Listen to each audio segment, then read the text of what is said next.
Get the oil burn. The incense burner. All right. Shalom, shalom. We are live. We are live. We are live. Bless the Most High. Bless y'all. Okay. Thank you, sir. Bless y'all. Good to see everybody. Shabbat shalom. Get this class going. We got a lot of things going on right now at this moment. We should have better internet today. You know, we got the internet fixed and got a new SIM card, and Buzz took care of that, so we can have some, I guess, less. You know, let me know if the internet's whack. It shouldn't be though. But good seeing y'all. We're gonna get into our class topic. We're getting into our class. Much love to SOW in Houston, Rochester, and Virginia. Much love to Brother Kazakia, Brother Zion, and out there, Brother Quatazat. Much love to y'all. Much love to our camp founder, Kawakab in Guatemala, and his various congregations. Much love to them. Much love to our online community, our online brotherhood, brothers and sisters online that are constantly following the classes, and hopefully these classes are touching your heart and grow your spirit and benefiting you. And much love to newcomers and strangers that don't know who we are, that check our classes out. You know, much love to y'all too. You know, it's all about the name of Christ being lifted up. So that's what this is about. Christ is the way, the truth, and the life. That's what this is about. This is about lifting Christ up, not a man up. And this ain't about ego. This is about loving the word, living the word, and you know, most importantly, you know, being examples for the word. Okay? So hey, shalom out. Shalom out. Shalom, sister. We're gonna get our class going, we're gonna get our flow going for the day. So we're gonna get into it. If you didn't know, I'm your brother Dawiyad. It's Brother Karaya. Brother Karaya, we're SOT Ministries, Sword of Truth Ministries out of San Antonio, Texas. They're on 92. If you're new, don't know that. Everybody else has been around that knows us. Much love to y'all. We're gonna get this class going, okay? This class topic is called destructive appetites. This class topic is called destructive appetites. And it's a very relevant topic because every day we got an appetite. Every day we want something. Every day we want something. We got to have something. We need something. We're compelled to want. We're compelled to want to the point of I need. So it's extremely important to be conscious of, you know, how the Lord feels about, you know, our journey, the journey of our lust, really. It's to be conscious about, we got to be conscious about the journey of our lust. How, you know, where it leads and how it affects us. That's why it's called destructive appetites, okay? And we'll get into the point, we'll get into the topic. You know, we just want to kind of get into the flow of it. So we're going to go ahead and do it, all right? So much love to y'all. Once again, thanks for being in attendance. Let's go to our first scripture, all right? Our first scripture will be Exodus 16:1, all right? Regardless of what the, you know, little text says. We'll go ahead and play the computer game real quick. All right, Exodus 16:1. Let's go. Exodus chapter 16, verse 1. And they took their journey from Elim. So first part is they took their what? What did Israel do? What did Israel do? They took their journey. Israel, everybody's on a journey. Everybody's on a journey. Huh? Your body's physically on a journey, and your mind's on a journey, and most importantly, your spirit's on a journey. Yeah. Now, the way you got here, how you got in the truth, how you got the word of the Lord, that was the journey. But regardless, the journey is not over. The journey is not over. Read on. And they took their journey from Elim, and all the congregation of the children of Israel came unto the wilderness of Sin. So it was all the congregations, all of us combined. So the Most High is looking at us as a what? As a congregation. As a congregation. As a body. Everybody gets caught up in this idea of individualism. Yeah. And the idea of being individual is dangerous because, you know, the Most High is judging us as a whole. As a whole, based off of the whole family of the whole. I can say it, I'll make it a little more simpler. He's judging the family. Yeah. Everybody's like, oh man, I'm me. You could be great, you can be not great. But whatever you are or not, the people you surround yourself with, or the people that you're connected to by blood, or the people you're connected to by marriage, or the people you're connected to by congregation, that has an effect on your spirit. That has an effect on you. Okay. So if one person's off in the body, it affects the body. If one person's off in the household, it affects the household. Okay. I don't get to just get stung. I'm gonna get stung, but spare my wife and kids. No, bro. Listen, everybody's getting affected because he's looking at us as a congregation or family unit. Okay. Keep reading.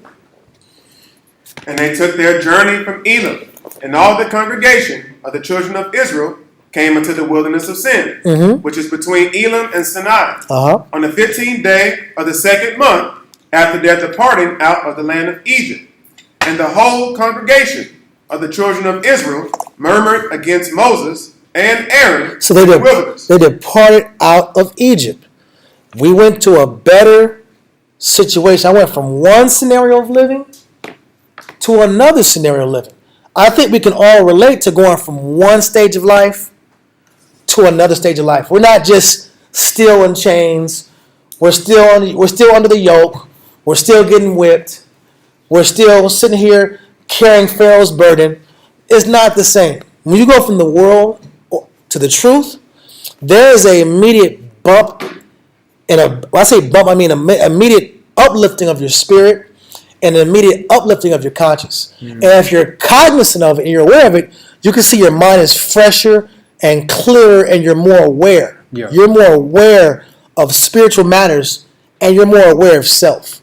When you go from the world to operating in a congregation, operating in the scriptures, operating with a spiritual premise. Yeah. Okay? Read verse 2 again. Verse 2. And the whole congregation of the children of Israel murmured against Moses and Aaron. But you're going to always read about the congregation or the majority of people. Congregation meaning majority of people. Yeah. Majority of people can't get past themselves, their own negative complaint. The majority of people can't get past what they feel. Keep reading. Murmured against Moses and Aaron in the wilderness. And the children of Israel said unto them, Would to God we had died by the hand of the Most High in the land of Egypt. Stop. So they're saying, would to God we had died in the what? Died by the hand of the Most High in the land of Egypt. What's that called? That's called extreme thinking. This is something we can all relate to if we're dead honest. Yeah. We go from a state of suffering in the flesh and the spirit to a state of just getting tested in the spirit, by our spirits prospering, and we're denying our flesh. But from going from stage 1 to stage 2, once we're in a better state that the Most High is giving us, or we're in the pursuance of a better state, some of us entertain extreme thinking. Extreme, unrealistic thinking. Because this is what everybody or the group was thinking. Would to God we had died by the hand of the Lord in the land of Egypt. It might have been better to die in Egypt. I can't see the benefit of where the Lord's taking me. I was better off dying in Egypt. I was better off dying without the knowledge. I was better off dying in the streets. I was better off dying in my old life. I was better off where I was at. Yeah. Another term for that is called regret. Yep. Keep reading. Would to God we had died by the hand of the Most High in the land of Egypt, when we sat by the flesh pots, and when we did eat bread to the full. We had bread to the full. I had everything I needed. I'm free now. My spirit is now free. But I'm thinking about when I had the opportunity to indulge. Yeah. I had the time to be by the flesh pots. And I could select and take care of my appetite as I wish. And when I wanted bread, I got it on my own volition when I wanted to. I'm being taken care of. But I don't get the opportunities or the moments, the situations, or I don't get to reach and take care of myself or satiate my appetite at the exact moment I want. I have to wait to be fed. I have to wait to eat. I have to do it at the Lord's pace. Yeah. I'm spiritually free, but I have to operate at the Most High's pace. Yeah. But in the world, I was a slave, physically and spiritually, but at least I got to do what I want to do when I wanted to do it. Come. I got to satiate my appetite when I wanted it. Keep reading. When we sat by the flesh pots, and when we did eat bread to the full. Uh-huh. For ye have brought us forth into this wilderness to kill this whole assembly with hunger. And now, what's that called? Killing. I'm going to kill you with hunger. So you go from the water turning to blood, Pharaoh firstborns dying, frogs everywhere, lice everywhere, the plague of darkness. You're the only one that got light. You're the only one that got light. Israel's the only one that had light. At You're the only one protected. Yeah. Putting the blood on your door. Everybody did it. Come. You saw the miracle of the Lord protect you. You saw the Red Sea split. A lot of us had a Red Sea in our life. Come. A lot of us have our own Red Sea. We don't even talk about it, but we do. Yeah. You had your Red Sea moment. And the Most High defended you. Yeah. And right after the Most High defended you, damn, am I going to die from hunger? What kind of thinking is that? You're looking at a pattern of the Most High being with you and blessing you. Plague after plague after plague. Problem after problem after problem. Issue after issue after issue. The Most High said it will not come nigh thee. He kept protecting you and caring for you and taking care of you. And every one of us has a testimony and a train of stories where the Most High shows this is real and He was with us. Yeah. But when I can't get my appetite satiated, when I can't have my way when I want to have my way, the thinking shifts to, am I going to die of hunger? Or is the Most High real? Keep reading. Verse 4. Then said the Most High unto Moses, Behold, I will rain bread from heaven for you. So the Most High is like, listen, I have to counterbalance their thinking. They're thinking that I'm going to have them here just be hungry and walk in the dust with a bunch of head wraps on. No, I'm going to rain. In reality, I'm going to rain bread from heaven. In reality, you're going to see bread come from heaven, and you're going to be taking care of your children, yourself, your kinfolk. Y'all going to be taken care of. Keep reading. Behold, I will rain bread from heaven for you. And the people shall go out the people shall do what? And the people shall go out and gather a certain rate every day. But listen, this is the part we don't get. I'm going to rain bread on you. But you're going to get what you want at a what? A certain rate. That's the part that gets Israel. Yeah. What gets Israel is, I'm going to bless you, but there's going to be rules to this. Come. Whereas I'm in Egypt in bondage and slavery, and there are no rules, I can feed myself to excess. I can take care of I can feed my lust at my own will. Yeah. But now, I'm guaranteed to be blessed. But there's rules. There's order. There's a certain rate. There's a system. You're going to be taken care of. But you have to operate systematically. You're free. You're blessed. You're protected. You're safe. You're cared for. You're loved. People are here for you. People care for you. People extend themselves to you. And there's enough resources to go around. Yeah. You're not starving. But there's rules. You can get what you want with rules at a certain rate. Read. And the people shall go out and gather a certain rate every day. Every day, read. That I may prove them, whether they will walk in my law or no. And the Most High said, I'm going to let you eat. I'm going to let you eat. I'm going to rain bread on you. Yeah. I'm going to give you a lot of bread. I'm going to feed you. I'm going to feed you And you have to operate a certain way. And I want to see, are you going to respect this, what's the word for it? Contract. Another term for it. Like terms. The terms of agreement, right? Terms of agreement. Yeah, the terms of engagement. Yeah. There's a better term for it. Covenant. Covenant, yeah. I'm just saying, listen, you can have what you want, but you got to do it a certain way. There has to be order and structure here. Yeah. You got to respect the structure. I'm going to give you all the bread. I'm going to give you the protection, the love, the comfort, the understanding, the counsel, the solutions, the spiritual benefits, and the clarity. You can have all the spiritual understanding you want. Mm-hmm. And all the protection you want. But please don't offend me by breaking the structure I created for you. Yeah. Because the structure is to benefit you in the first place. Come. Keep reading.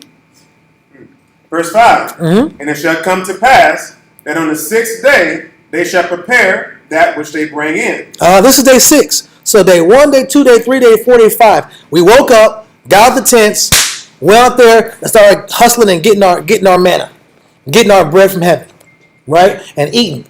And there's day 6. Read. And it shall be twice as much as they gather daily. And guess what? On day 6, you get twice as much. Now, class, why do you get twice as much on day 6?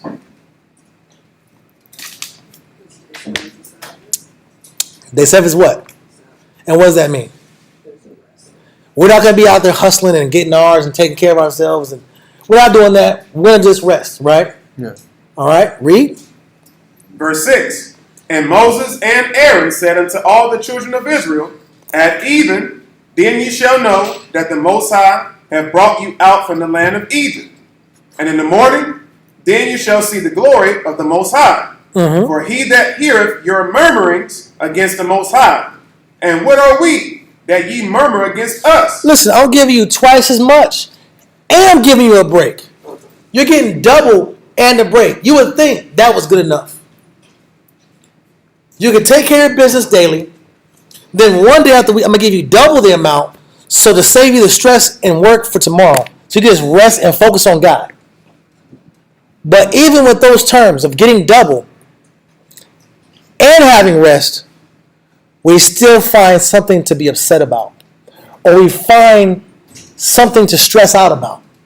We find a conundrum. We find an issue. Keep reading. Verse 8. Mm-hmm. And Moses said, this shall be when the Most High shall give you in the evening flesh to eat. Listen, okay, I'm going to give you at night. I'm going to give you some flesh at night. Because you're talking about the flesh pots. The flesh pots. And we have bread to full and we have flesh. Okay, cool. At night, I'm going to give you some flesh. Read. And in the morning, bread to the full. And you're going to get full. I'm going to make sure you get what you need. Read. For that the Most High heareth your murmurings. Because the Most High is always listening to us. He's always analyzing us. The Bible one of the terms for the Most High in the Scriptures is called the ear of jealousy. Yeah. It's one of his terms. He's the ear of jealousy. He's always listening to the lips that you speak, your actual speech, Mm-hmm. and the Lord is listening to what?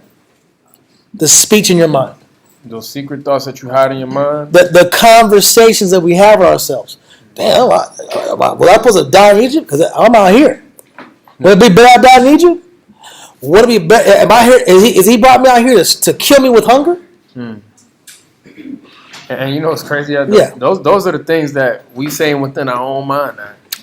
We say and we think that the Most High don't hear that. Listen, the Lord hears the extreme thoughts, and the Lord hears the regrets. The Most High is a real being. He's a real person. He's a man. And he's listening to people he's taking care of. I took care of you. I bailed you out of Egypt. Yeah. I bailed you out of Egypt. I took the bail money. I bailed you out of Egypt, and I killed your slave master. Yeah. And I made sure you didn't suffer and didn't starve. Can you at least not regret your old life? Read. This shall be when the Most High shall give you in the evening flesh to eat, and in the morning bread to the full. For that the Most High heareth your murmurings, which you murmur against him. And what are we? Your murmurings are not against us, but against the Most High. And a lot of times, the reason why it's stressing out your murmurings aren't against us, because what do? As human beings, we put a face to our complaint. My complaint is my wife. My complaint is my boss. My complaint is my kids. My complaint is my officers or my superiors. Yeah. Or my complaint is the young men that I got to keep serving that they don't get the instructions I'm giving them. But man in general always finds something to find dissatisfaction about. It just manifests with a person's face. That's the nature of man. But remember, you're not in Egypt. You're not in the streets. You're not being abused. Yeah. You're not being hurt. You're not being beaten. You're not being starved. You're not being treated like crap. You're not in survival mode anymore. Mm-hmm. Haven't figured it out. You're not being hunted. Yeah. You're not being preyed upon. But I can't get out of my mind the faces that have offended me. But really, the Most High knows, hey, you're really mad at me. You're just making it about Moses and Aaron. But really, you're mad at me. I don't like the conditions. I want to be free, but I don't like these conditions. That's all of us. Look, I want to look good, but I don't want to eat no damn vegetables. Is that not? Can we relate to that? I sure would like to have a six-pack and have some rips and some striations out, and be able to run them stairs with no stress. Cause run up the stairs when you got a little extra weight on you, ankles on fire, shoulders on fire, body on fire. Doing my work is harder than necessary because I have a little extra pounds, a couple pounds of me for my frame. Cause everybody has their own body frame. Yeah. It sure would be nice to be ripped and lean so I can do my job more efficiently. Oh, the only way to solve this problem is to live and eat green stuff. I don't like the terms and conditions. I don't like to be poor. I don't like to sit here and walk around and I can't afford a car. Well, here's a car. I don't like the car. Listen, I need transportation, but damn. It would be nice. That's what we say. It would be nice that this car is a brand I like. Yeah. Could it be a Mercedes? Could it be something foreign? Could it be something newer? Could it be the color I like? It's not even the color I like. I remember years ago, Buzz took me to get a car, right? Yeah. I had the money stacked up. I'm about to get this car. I'm finna get a Chevrolet. The video came out. The commercial came out. Whenever you call me, I'll be there. It's a bunch of Judites and stuff with little hats and stuff and suits, and they're like showing out their new Chevrolet. Yeah. And like they like, the song was like I'll be. It was a fly commercial, bro. Yeah. And I'm like, I saw the commercial. I said, you know what? I'm gonna get me a Chevrolet. I'm gonna get a Chevrolet. That's gonna be me right there. That's gonna be me. And then I go to the parking lot, and I'm with the brothers, and the brothers say, that orange Chevrolet looks good, doesn't it? I'm like, yeah. How much is it? Okay, you can afford that. Talk to the guy about it. Talk to him about it. Yeah, you can afford this. And I don't know who. I think it was Sham Shuan. He said, what about that red PT Cruiser right now? I said, damn, Sham Shuan. What about that red PT Cruiser? Now, if you know about PT Cruisers, PT Cruisers aren't bad-looking vehicles. It's like a slug bug. It's what kind of vehicle is it? It's it's like a Beetle. It's like a little. It was red. It's a girl color. Square Beetle. It's a girl color.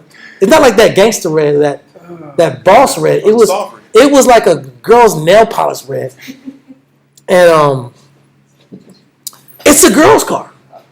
It's a female car. Now, I'm seeing this fly Chevrolet. Yeah. I think it's Chevrolet Impala. I wanted to be in the video, and I wanted to be like the dude singing the song, playing. I wanted to play the song and drive the car. I wanted that image. I wanted it to be real. I wanted to be real. Like it's like a commercial for Judites. You don't see a Judite driving a PT Cruiser and playing whenever you call me, I'll be there. You can't. It's not a flyer. You know what I'm saying? I'm in an Impala, popsicle orange with flakes, leather seats, and I can stunt. Come on. I really wanted to stunt. Yeah. I didn't want transportation. Yeah. I wanted to stunt. How about that? But then out of nowhere, bro says, you know what? That PT Cruiser would be perfect for you. And in my head, the first thing I said was, it's my money. It's my money. Yeah, I saved it. I got to pay the car note. I sold the oil. I saved the money. I filed counsel. Why can't I have the car I want? What is this? Is this some kind of cult? I'm just joking. That's what people say. Yeah. When you can't get what you want, it's a cult. It's a cult. Yeah. Listen, it's a cult only because you can't have what you want. But if you can have what you want, it's not a cult. If he said, yeah, go get that Impala. Oh, the truth is awesome. Let the truth. But when the brother tells you, that's a nice car, but you need that red PT Cruiser that look like a girl car that you can't stunt in. You can't go on a date and pull up in a PT Cruiser like you stunt, right? Hey, you know I drive a Dodge PT Cruiser. You gotta say Dodge in the beginning. I drive a Dodge It makes it sound a little bit more PT They sound good. Yeah. Cruiser. When you see me, I'm driving the red car. Yeah. And then she goes outside the door and it's a little Beetle. It's a little car. It's like a little slug bug. Yeah. It's not real manly. But you know what? I followed the counsel. I locked in and everything worked out. But if I got carnal, I would have a face for my complaint. I got to keep paying this car note. I can't drive the car I want. I could have paid the same amount of money and had the car. I could have paid the same amount and had the Impala. But I'm paying the same amount and I have a PT Cruiser Ladybug car. What is this? This is the same experience that we all experience. You want something, but you want it on your terms. Yeah. You want a man, but you want it on your terms. You want a rib. Hey, she got to lock in. She got to be this. She got to be that. You want it on your terms, though. And it's just, it ain't going to be, she just automatically just locks in because you're you. Why me? I don't know why you're not locking in. You wanted to be married, right? Just lock in. No. There's a whole bunch of structures you got to go through to get the outcome you want. Yeah. Your children. I want to just get good grades and act right. No, it ain't going to be that way. You got to go through all kind of hoops to get them to even get close to what you want them to act like. And to get close to the level of achievement you want. Don't you see the Most High is giving you what you want at a cost? And the cost is your vanity has to be outside the picture. You can have this car without your vanity. Okay. You can have this rib without your vanity. Mm-hmm. You can have these beautiful children, but without your vanity. You can have a beautiful life, according to the scriptures, but it's going to be absent of your vanity. Yeah. Keep reading. Verse 9. Mm-hmm. And Moses spake unto Aaron, say unto all the congregation of the children of Israel, come near before the Most High, for he hath heard your murmurings. But the Most High heard me complain about, it sure would be nice to have an Impala. Mm-hmm. Most High heard you complain about, I wish my kids were like this. I wish my husband were like that. He heard the complaint. Read. Verse 10. And it came to pass, as Aaron spake unto the whole congregation of the children of Israel, that they looked toward the wilderness. And behold, the glory of the Most High appeared in the cloud. Stop. The Most High revealed himself. How many of us, in the midst of our complaint, the Most High showed himself to you? He showed he was real. It's ain't going to be your way. I am real. But it ain't going to be your way. Yeah. You're going to eat manna, bro. You're going to eat bread from heaven. You're going to eat this little, you can bake it how you want to bake it. You can make it tortilla. You can make it into a Subway sandwich. You can make it to a cake. You can make it to a cupcake. You can form it whatever shape you want. Yeah. But it's going to be manna. You can do whatever you want. You can make it to a pancake. You want, I show like this manna pancake. Let me get some pancakes in. Okay. Get the little bread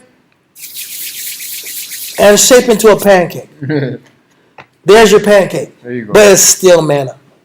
You can do everything in your power to shape your situation like we do.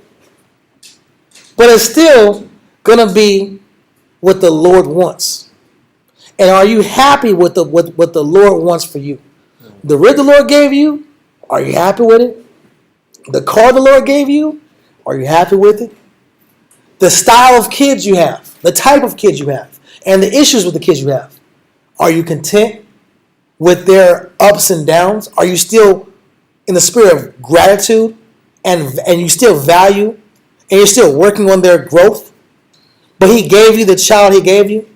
He gave you the home he gave you. He gave you the body he gave you. A lot of us don't like our bodies. A lot of us are angry about our bodies. It sure would be nice to be a little stronger. It sure would be nice to have a little more curves. Yeah. It sure would be nice to have this type of skin color. So if you're really tripping, it's like that. So I sure would like to be a little lighter. I sure would like to be a little lighter. You know what I'm saying? Or I sure like to be a little darker. We're all in our own way excessive and trying to force this manner to be the shape we want it to be. But it's going to be what it's going to be. Read. Verse 11. Uh-huh. And the Most High spake unto Moses, saying, I have heard the murmurings of the children of Israel. Uh-huh. Speak unto them, saying, At even ye shall eat flesh. Okay, cool. You finna have flesh then. Because you're crying and crying about this bread. It's just not flesh. I just can't taste. Where's the flesh taste? No. Where's the little vibe I'm looking for? I want that beef feeling. Yeah. I want that goat feeling. I want that gamey vibe. Mm-hmm. And like, you gonna eat that fake meat? I used to do that. I used to eat the fake meat, right? And I went to Whataburger. What was it called? Burger King? Burger King, yeah. Burger King. Burger King? Yeah, Impossible Burger. They had, and you can squeeze it and it turns red. And like, this is just like a real meat. This is just like a real meat. I want this. Because they have to market it to you by giving you the same texture and feeling as real meat. Yeah. Right? But we're like that with everything in our life. We're just not satisfied with the texture and the quality of the blessings around us. Read. At even ye shall eat flesh. Okay, so when it's nighttime, because you've been complaining, you don't like this manna, it's not enough for you, it's not good enough, you don't like it. Okay, at night I'm gonna give you meat. I'm gonna give you what you want. Read. And in the morning ye shall be filled with bread, and ye But you're still gonna go back to what I want you to do. You're not gonna completely get it your way, because how we want meat in the morning, and we want meat at night. No, you gonna give the Most High what He wants, and I'll give you a little bit of what you want. Read. And ye shall know that I am the Most High, your power. Mm-hmm. And it came to pass that at even the quails came up. At night, He promised, okay, you're gonna have meat, and then the quails came out of nowhere. They hadn't been there before, right? No. Out of nowhere, here comes the quail. Read. And covered the camp. And in the morning, the dew lay round about the host. But in the morning came the dew. Read. And when the dew that lay was gone up, behold, upon the face of the wilderness, there lay a small round thing, as small as the hoarfrost on the ground. Mm-hmm. And when the children of Israel saw it, they said one to another, it is manna. Yeah, listen, you got your little meat. Now we're going to do it the Lord's way. When you get things your way, it's short-lived. When you have your flesh satiated, it could be all day. You could be getting your flesh taken care of all day. Flesh. It's going to blow by, and then it's back to real life, back to reality. Yeah. Back to being spiritual. Mm-hmm. I think we have this issue. We want to indulge, but you can never indulge enough. Yeah. It's never enough. The drink is never enough. The off day is never enough. The free time is never enough. And when you get your way every once in a while, it's just not long enough. Yeah. And when the money comes in full, when the money comes back up, you look up, 6 months blow by, and we're back to square one. Back to checks are light again. Yeah. But you had a little time, but you got to get your way. But you want to extend your way for longer. You know what's crazy, huh? Yeah. Our people want to control the conditions of what the Most High already had laid out for us regardless. That's what I'm saying, bro. We have an issue. We have problems. Yeah. We complain. We murmur when it comes to, hey, we got to go this way. We still got to follow what the Most High wants to do. It's still about the Lord. And this class ain't about murmuring and complaining. Yeah. Class is about the appetite. Yeah. Because listen, when you have your appetite, All the things you want are short-lived. Yeah. Because your flesh just can never get enough. Mm. You have your flesh time to do what your flesh wants to do. It's just you can never indulge into excess like you want to. Yeah. You can't get loose like you want to. Mm. It's always discipline. It's always rules. It's always operating at a what? Certain rate. Yeah. There's always restrictions and rules. I remember you told me in the beginning, man, when I first came.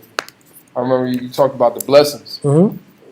Don't let the blessings take a hold of you. I remember that you said, listen, you can't get caught up too much in the blessings. You really can't, bro. You Listen. still got to do what you got to do. Regardless. Listen, you get a car, you got a car. You get some money, okay, you got some money.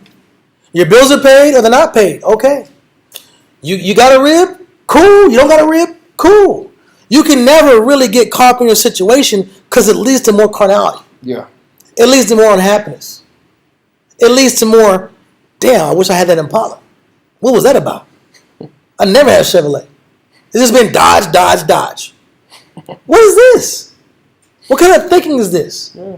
You want to have it your way, and so when you get blessings, and it's a brand new car, it was the same year. It was a car. The car came out that year.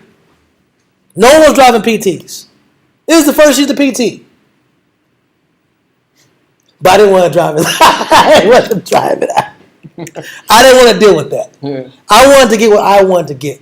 I want my flesh and the feeling. I wanted to feel a certain. I wanted my vanity taken care of. I wanted my appetite satiated. Yeah. Read. So you're driving a brand new car. You're driving. You're taken care of, or you have the rib situation necessary. You have the child situation necessary, or you have the living situation necessary, or you have the job situation necessary. But because it doesn't fit your appetite or fit the picture in your head, it's still not good enough. Yeah. Keep reading. But the Lord gave it to you, though, because you prayed for it. Read. Verse 15. And when the children of Israel saw, they said one to another, it is manna, for they wist not what it was. And Moses said unto them, this is the bread which the Most High hath given you to eat. This is what the Lord gave to you. Mm-hmm. I gave you this house. I gave you these children. I gave you this wife and kids. I gave you this family. I gave you this school. I gave you this structure. I gave you this occupation. Can it be good enough because the Lord gave it to you? If the Lord gave it to you, does that make it good enough? Or it has to be the picture in your head. It has to fit your appetite and your vanity. Read. Verse 16. This is the thing which the Most High hath commanded. Stop right there. This is what the Lord commanded. Yeah. We're not content with that. Remember, you remember early in the class where he said, I want to see if they're going to keep my law or not? Yeah. I'm going to see if they're going to operate at the rate I set them up or not. He's setting your life up to see whether you're going to maintain the standard he gave to you and the structure he gave to you. Or are you going to violate the structure because of appetite and vanity? Read. Verse 16. This is the thing which the Most High hath commanded. Gather of it every man according to his eating. And the Most High hath made, you can have as much as your physical appetite needs, according to your eating. What's necessary. Cool. You're hungry, eat a little more manna. No problem. Read. An omer for every man, according to the number of your persons. Take ye every man for them which are in his tents.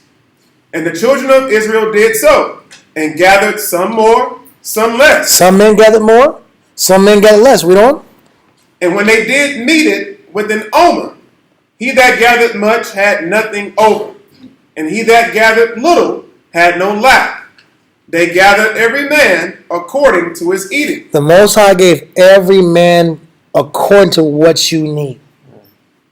Everybody in this building has what they need. We might not like our life, but everybody's taken care of. Yeah. Nobody here is homeless. Nobody here is broken down.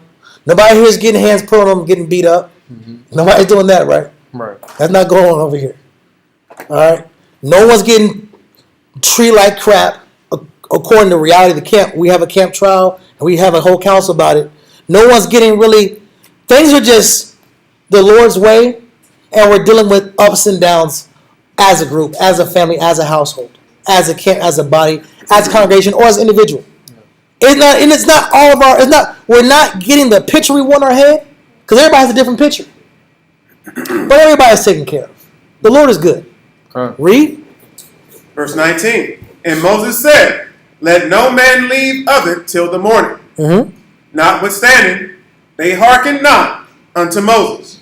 But some of them left of it until the morning, and it bred worms. Stop. You were told the 6th day, get double, and the 7th day, rest. Chill out. Don't grind. But people still got up. They still want to get theirs. Yeah. They still want excess. They still wanted more. You got enough. The Lord said, listen, the more that you get or the excess you get, what happens with the excess that you get in your life? It breeds what? Worms. The Most High sends a creature or a situation to take the excess that you want, to pull away the extra little comforts you want. He creates a worm that takes away that. Read. Notwithstanding, they hearkened not unto Moses, but some of them left of it until the morning, and it bred worms and stank. And it what? And it bred worms and stank. When you look for excess and when you do things beyond the line the Most High gave you, the blessing the Most High gives you begins to stink. The household begins to stink. The things around you begin to stink. Your possessions begin to stink. The scenarios you want begin to stink because now you're in excess. So the Most High sends that stench on the things you want. He sends bitterness and unhappiness in those situations because you want too much. Because this is excessive. This is beyond moderation. This is beyond. You broke the law and the rules to get what you wanted. You broke code to get what you wanted. You broke counsel to get what you wanted. You defied your husband to get what you wanted. You defied your elders to get what you wanted. You defied your common sense in the scriptures to get what you wanted. So you're going to get it, and it's going to stink. You're going to get it, and you're going to send worms to start eating up that little extra that you want. And you're going to get mad. How come I can't have nothing? How come I can't enjoy myself? How come I can't get the freedom I want or the way I want? Because the Most High going to send worms and stench against it because it was against the Lord. You operated and you did it out of excess and vanity. So he has to counterbalance your vanity by sending stench and worms, which are just situations you can't control that kill the comfort that you want. Read. And Moses was wroth with them, and they gathered it every morning. Stop right there, and then somebody got mad at you after that. You start violating your authority figures, start getting high at you. Husband gets high at you, boss gets high at you, elders get high at you. Somebody starts to be incensed against you. The Most High puts a spirit on people around you to make you uncomfortable because you make the Lord uncomfortable. You made God uncomfortable. You broke code to get what you want. He said chill. If you didn't chill, you had to get more. You had to do you. You made him uncomfortable because you broke the rules. Remember, he said you can have a certain rate, a certain structure. You violated structure for your vanity and your appetite. So now you're going to make sure that you're uncomfortable. If someone's going to be uncomfortable, it's not going to be God. It's going to be us. Read. Verse 21. And they gathered it every morning, every man according to his eating. And when the sun waxed hot, it melted. Stop. What does that show? You can get in your way. Now, you can get what you want, but I'm going to make sure I have these stop gaps. So you can't start stacking and saving all this little manna and hiding in your pockets and hiding and stacking extra, getting extra, and doing and being excessive. I'm going to make the sun get hot. It's going to melt your extra comforts. Yeah. It's going to melt your excess. It's going to melt your vanity. So read that point again, that last point. Okay. And when the sun waxed hot, When the sun got hot, read. It melted. Now the Most High creates another system, the laws for the what? Lawless. Lawless. So the Most High creates structures in your life to stop you from becoming excessive as you wish. So you want freedom, you're getting that phone call. Or you got a counsel. Or you got more responsibilities at the house. He starts creating these restrictions for you to lock you down so you can't spoil yourself through liberty and the desire for freedom. Yep. Keep reading. Like a dog busts out a fence. Read. Verse 22. And it came to pass that on the 6th day they gathered twice as much bread, 2 omers for 1 man. And all the rulers of the congregation came and told Moses. Stop. But you can have extra when I say you can have extra. You can get extra on the 6th day. Not the first day, not the 2nd day, not the 3rd day or the 4th day, not the 5th day. But you can have extra on the 6th day for a particular reason.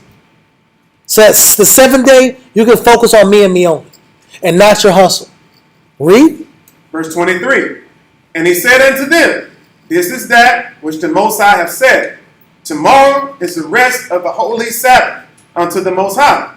Bake that which ye will bake today. Go ahead and shape into a pancake, shape into a cookie, shape it into a little brownie, shape it into a muffin. Yeah. Shape it however you want to shape it. It's still gonna be what? It's gonna be manna. It's still manna. It's still gonna be manna. It can be however you want it to be. It can be whatever you want it to be. The Lord's still gonna give you what? What He wants for you. Dress it up how you want to dress it up. Make it shiny. Make it however you want to make it. Do it however you want to do it. It's cool, but it's gonna be the Lord's way. Regardless. It's going to be that's the male side. It's the female side. All right, it's okay. It's okay. All these chairs right here. We got about 15 seats right there, and we have a seat right there if you need it. All right, but what's the point? The Lord is going to make it His way. You're free to shape it a little bit and add your little 2 cents to it, but the majority of everything you have is going to be the Lord's way. Just accept it. Make the best of what He's giving you. Go ahead and bake that corn from heaven. Bake that bread from heaven. Get that manna and shape how you want to shape it. It's still going to be the Lord's way. I don't think we get that. Keep reading. And where we at right now? What scripture we at? Exodus chapter 16, verse 23. We're at Exodus 16 and 23. Read. And he said unto them, this is that which the Most High have said. Tomorrow is the rest of the holy Sabbath unto the Most High. Bake that which ye will bake today. And seethe that ye will seethe. And that which remaineth overlay up for you to be kept until the morning. Do what you got to do. Read. And they laid it up till the morning. And Moses bathed, and it did not stink. Neither was there any worm therein. How come when you want an excess, you want it more, He sent worms and stench? Yeah. But now you have the same excess, and there's no worms and no stench. You got double the amount. You only get to maintain your blessings when you do it the Lord's way. Yeah. But when you go around the Lord's way, when you get the little wins we have, you get the little situation you want, you get the little benefits you want, cars be getting crashed, you be getting phone calls out of nowhere, you know what, I'm just not feeling you no more, it's over. Click. Or you get the text, don't text me no more. Or you get the worst one, you just get blocked. I thought everything was good. You got blocked. How I get blocked? Why the car crash? The boss is like, you know what? It's just not working out. Maybe you need to go work at Amazon or something like that, man. You know, Amazon's doing pretty good. They're hiring right now. Like, why are you telling me Amazon's hiring? Because you can't work at UPS no more. You got to go.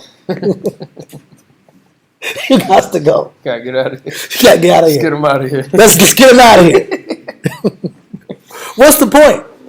When you do things your way and you have the quote-unquote I won, you have the Achan moment where you got the Babylonian garment in the tent. Yeah. You broke code to get what you wanted and you were secretive about it.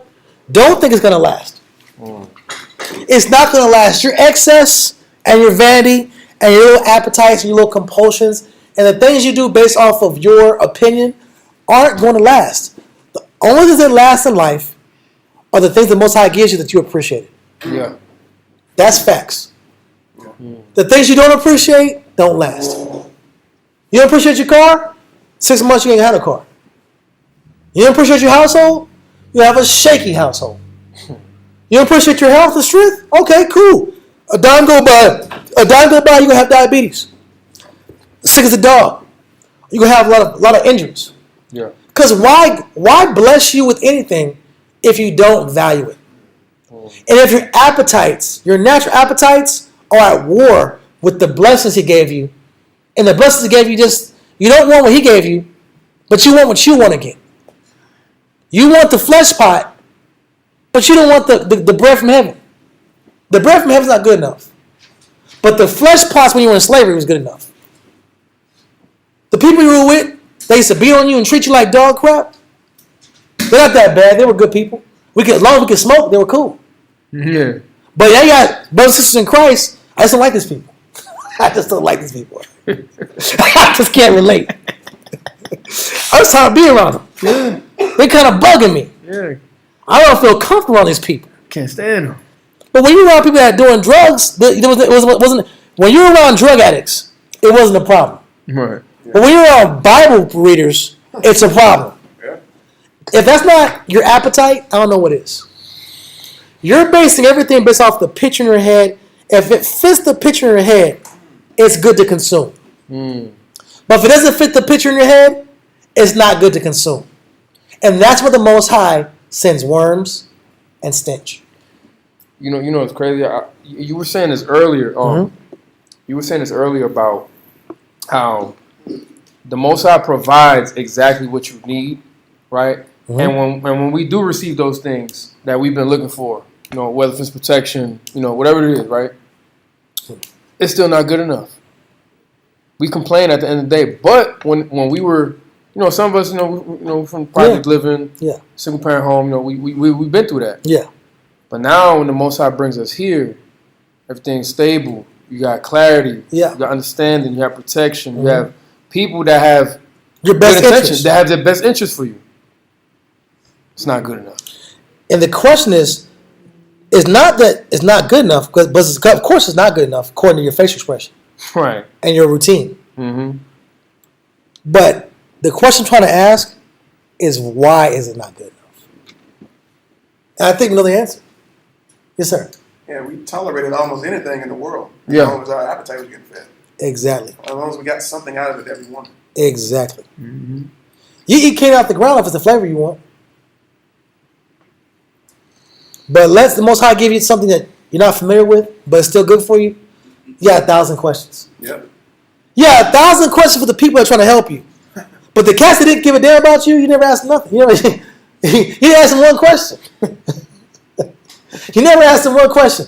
Smoking, what's it? I know you like to get wet. Well, you put PCP in this? Yeah, I did. Or Smokey. Smokey, what is that?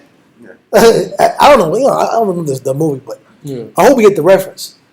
We're open for anything if it's in our appetite and in our idea for excess. You understand? But if the Lord gives it to you, you got 1,000,001 questions. You got 21 questions. Yes, sir. If we understand it. Because manna also means, what is this? Yeah. The word itself means, what is this? It means Yeah. we didn't understand what it was. Yeah. And that's another reason why we didn't accept it.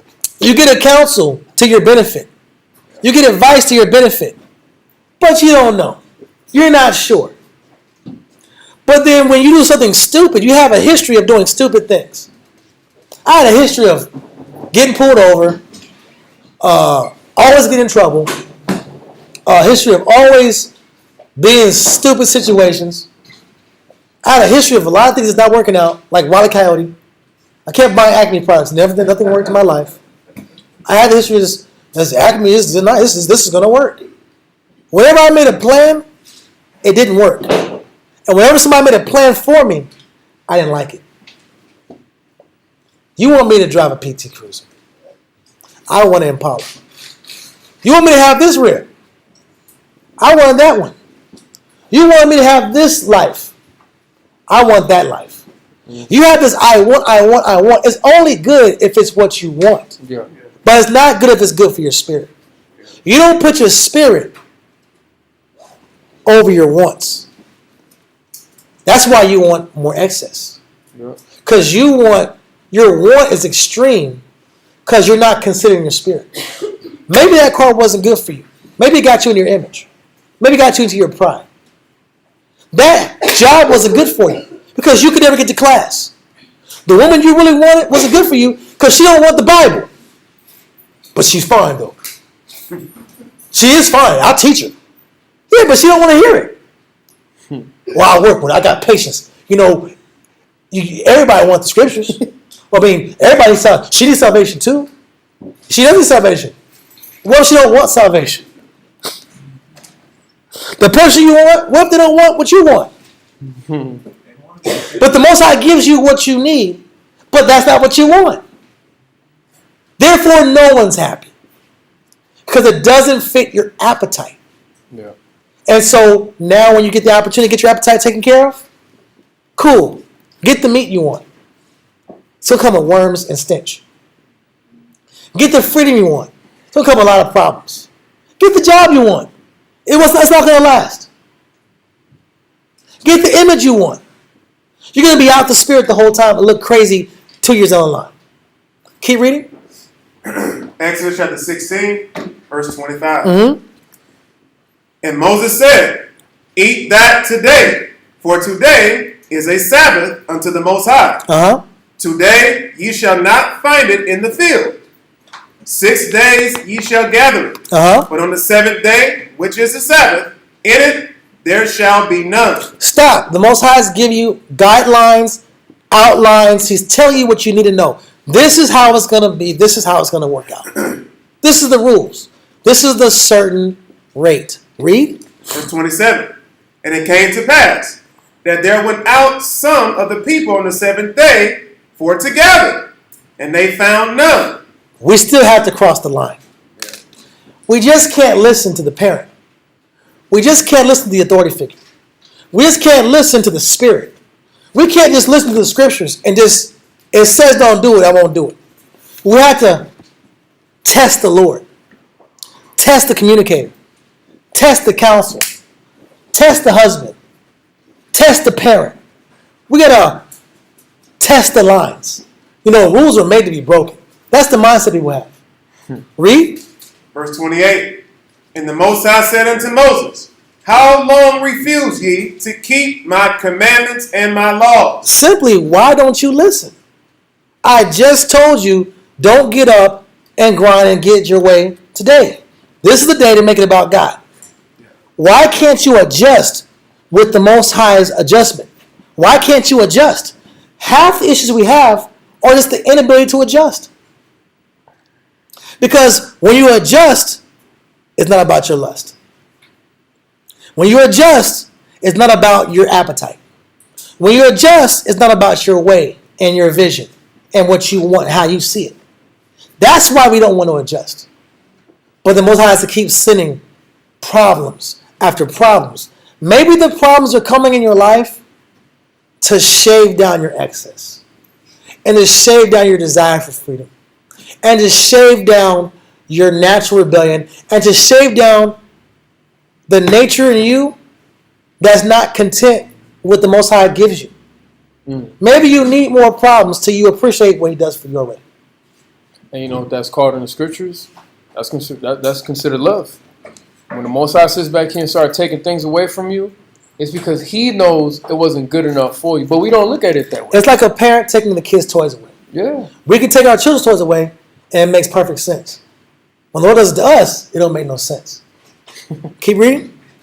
Verse 29. And we're going to get out of Exodus, but we're laying the ground floor for the concept of class. Yeah. Read. Verse 29. See, for that the Most High hath given you the Sabbath. Therefore, He giveth you on the sixth day the bread of 2 days. Abide ye every man in his place. I gave you what you needed. Why is what you needed not enough? Because you don't have the vision in your mind that you're doing it. You have to wait for God. or you have to have something that's not your will. It's not based off your will. It's not based off your natural excessive nature. So I don't feel like a real man because I didn't do it my way. Or I don't feel free because I do it my way. Keep reading. Let no man go out of his place on the seventh day. Don't get out of your place. Keep reading. So the people rested on the seventh day. And the house of Israel called the name thereof manna. And it was like coriander seed, white, and the taste of it was like wafers made with honey. And Moses said, This is the thing which the Most High commanded. Fill an omer of it to be kept for your generation. Stop right there. You know what the prophet said? Get this manna and collect it, and we're going to preserve it for all generations. Because someone has to remember how good the Lord was to us. Let me just preserve this person. It's like, let me laminate this blessing for you. Because you're already not getting it. So let me save this blessing and make it into a memorial so you can value it. Maybe you don't get it now, but let me save it for you so when you're upward in your age, you can look back and say, these were the good days. Because that's what Israel does. Yeah. Israel says, that was the good old days, but when it was the good old days, you were unhappy. I said, baby, that was a good time. Remember the good times, baby? But at that time, you was tripping and flipping. If you actually go back in a time machine, you were tripping and flipping at those times. But when you look back, Most High has to save your blessings and preserve your blessings so you can look back and see how good you really had it. You really had it good. Grocery shopping was the bomb before COVID. When COVID came, I started appreciating going outside and doing stuff. I don't go out and do anything fun like that. I don't do a lot of fun stuff. But when COVID happened, I wanted to go out and do a whole bunch of stuff. I sure missed my whole life. I sure missed going to the store. I sure miss being essential. I sure miss going to work. I can't go to work today? No, you're not essential today. You can't go to work. I sure miss going to work. But when you had to go to work, you complained. When they say you're not essential anymore, you can't go to work, you're unhappy. The Most High creates these scenarios in life so you can look back and see how good you had it. Yeah. So he got the manna and he preserved it. Keep reading. Come. Fill an omer of it to be kept for your generations, that they may see the bread wherewith I have fed you in the wilderness. Go ahead. When I brought you forth from the land of Egypt. So listen, let's get this bread. Yes, ma'am. Yes, ma'am. My question was, everything that you're describing, is it also like being ungrateful? It's definitely being ungrateful, but we're going to go into the why. Why are we ungrateful? It's ungrateful. Because if we're all honest, we're ungrateful. We're ingrates, and we don't appreciate what the Most High does for us, right? Or even what people do for us. Mm-hmm. And we don't appreciate what our parents do for us, and our spouses do for us, and what our children do for us. We don't appreciate the blessings we got. So you're right, ma'am. It is about ungratefulness, but we're trying to find out why is the ingratitude there. Because we're trying to solve the ingratitude. It's one thing to say you're ungrateful. And I think we're trying to pick. I think the camp understands that now. Yeah. I think it took many classes, and for me, it took many years of suffering, and I'm ungrateful. That's what it is. And then my problems went away. All the sadness went away when I found it was me. I'm sad because I'm ungrateful. So when I started being grateful, I stopped being sad. Problem solved. Bingo. That took me years. Years and years. I thought I was a victim. Going through the trials of Job. Nobody likes me. Everybody hates me. No one wants to buy from me. Nobody appreciates me. I'm being treated like crap. I thought that was the situation. Most High forgot about me. I had those conversations. I had those talks. I think the Lord forgot about me, huh? The scripture says here, every hair of your head is numbered. Yeah. I was saying, I think Most High forgot about me. How did God forget somebody? Dawiyah, you too. Everybody's getting blessed before me. Everybody's getting blessed.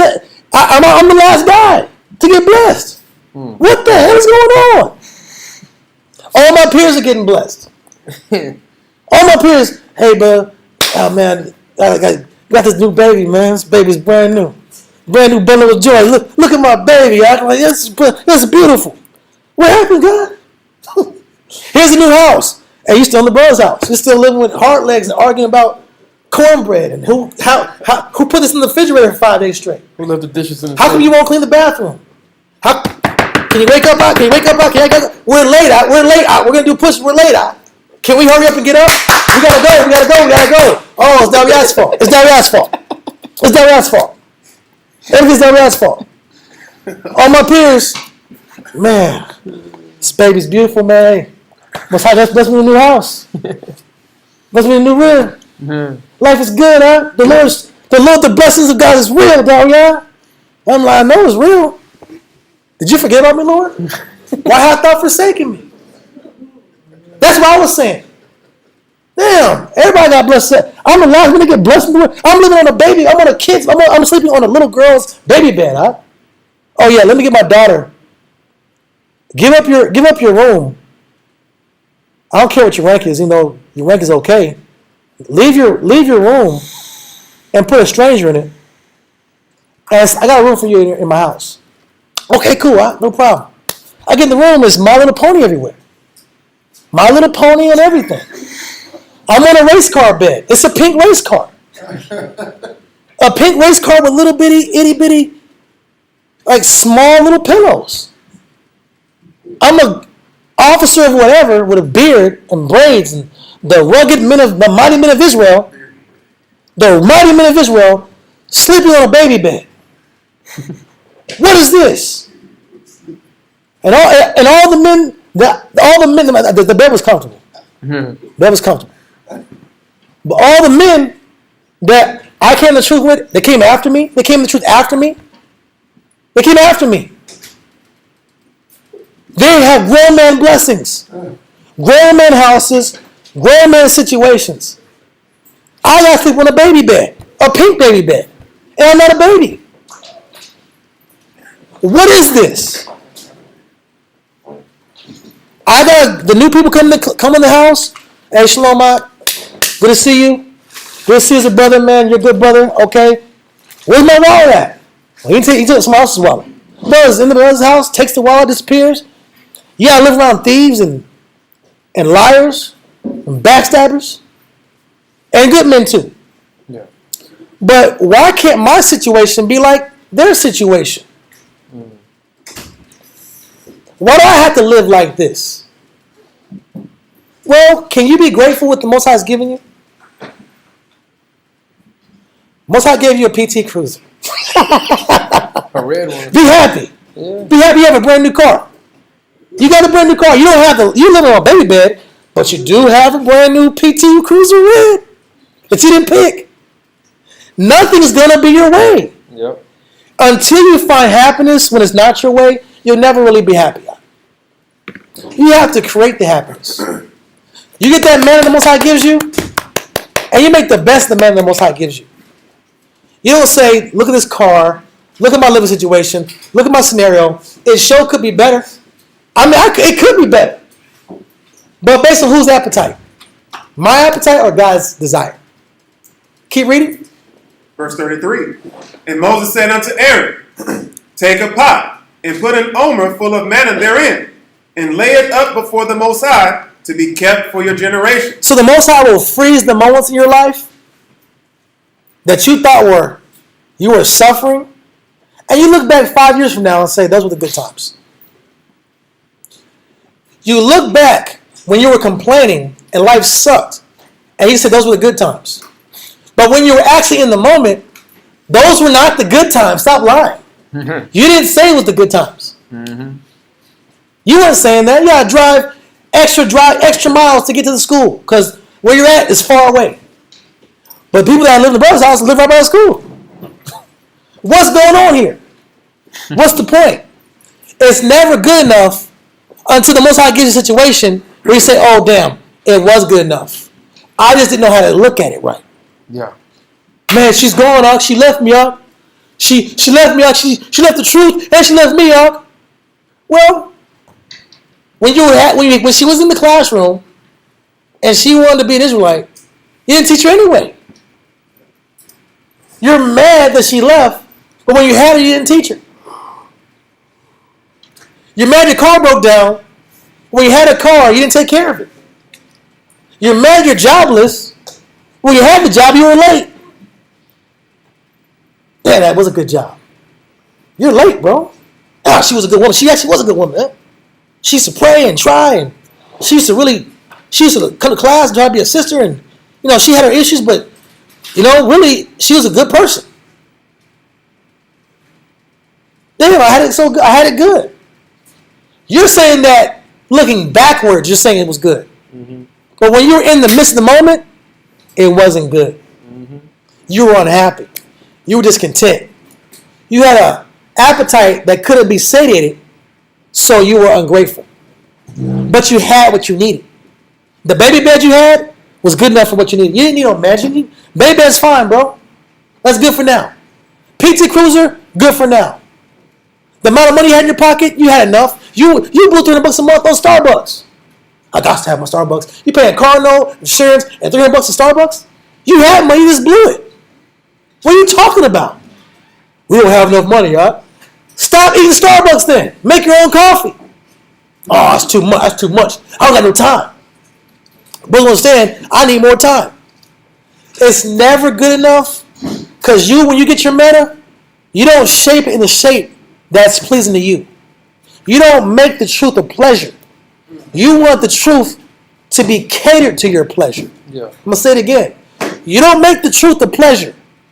The men that you're around, you don't see the good in the men you're around like you're supposed to. But when you got to run the stairs by yourself, yeah. You got to run 3 stairs, you got to run the stairs by yourself, and that brother ain't there, then you miss him. You only miss him because he was carrying heavy boxes with you. You only miss her because she looked out for you. Now you're by yourself watching TV. By your damn self. Watching reruns. Where everybody knows your name. You're by yourself. And you're always glad you came. You're like right here looking at TV. Yeah. We want to be where we can see. You're watching it, but you're watching that show by yourself. It showed me nice to watch these reruns with somebody. And not watch these reruns alone. Okay. It sure be nice to eat something more than beans and baby come home. I got beans and bologna. What are you saying? You can't cook. She cooked nice food for you. You ran it off because you were unhappy, you were ungrateful, and now you got canned beans and you got bologna. Be happy. Be happy with the bologna you got. You got the bologna you got and you got the beans you got, but you're alone. Be happy with that. Because when you had it, it wasn't good enough. Yep. Skateboard, bicycle, or Via. Really, it's Via. Be happy with Via. Because when you had a car, you didn't take care of it. You get blessings that you can't see the good in because it doesn't fit your lust. We'll get to that. Yeah. We'll get to that. We'll get to the reason. But the Most High blesses us every day. The Scripture says He rewards us daily. He takes care of us every single day. Keep reading. Verse 34. And the Most High commanded Moses. So Aaron laid it up before the testimony to be kept. The Most High laid it up before the testimony to be what? Kept. He got the corn, the holy bread. He got the manna, and he preserved it in the Holy of Holies. He preserved it so it could be kept. So one day you can look back and remember how good you had it. Mm-hmm. Oh, you know what? Those were the good times. Damn. I just couldn't appreciate it. Now I'm behind bars. Mm-hmm. Now I'm isolated. Now I have a job that sucks even more. Now I have a car that sucks even more. Or I can't even get to class no more. Next scripture, Psalm 78, verse 23. So the first point we're into was dealing about the quail. We're still going on that topic right now. But we're showing how the savor of life, the beauty of life, is destroyed behind our inability to evaluate. And when the Most High blesses you, hand over fist, when He blesses you, you want more. You want blessings to excess. So He has to create a counterbalance to your blessings by giving you what? Giving you problems. Giving you worms. Giving you stench. And then God has to force you to remember the good times. And you actually say it was good times. Mm-hmm. But when those times were current, when the past was the present, you didn't have that mentality. You only see things good. It's almost like you laugh last at a joke. A person tells a joke and you're like, a week later, ha ha ha! Oh, you just picked up the joke? I finally got You just figured it out? Ha ha ha! That was funny! Brother, it's a week later. It's an old joke, guys. It's a week later. We're on a different wavelength right now. Ha ha ha! You're late. That joke was 2 months ago. Right. Oh, it was funny, huh? Oh, you just picked up on the joke? You just picked up on the point? You just picked up on the blessing he gave you?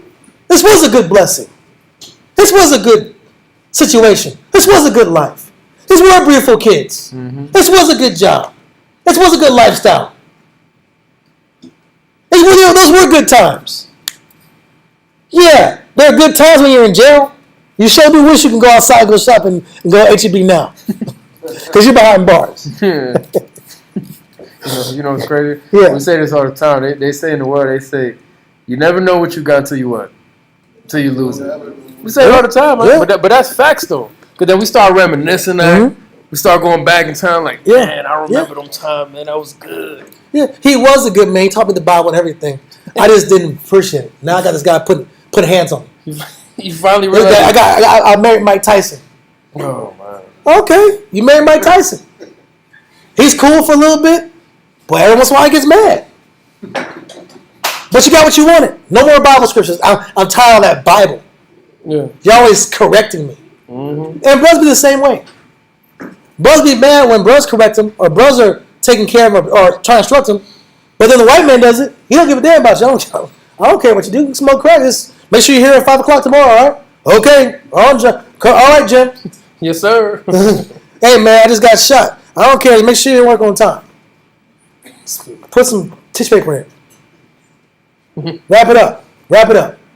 I'll see you tomorrow. You gonna be on time?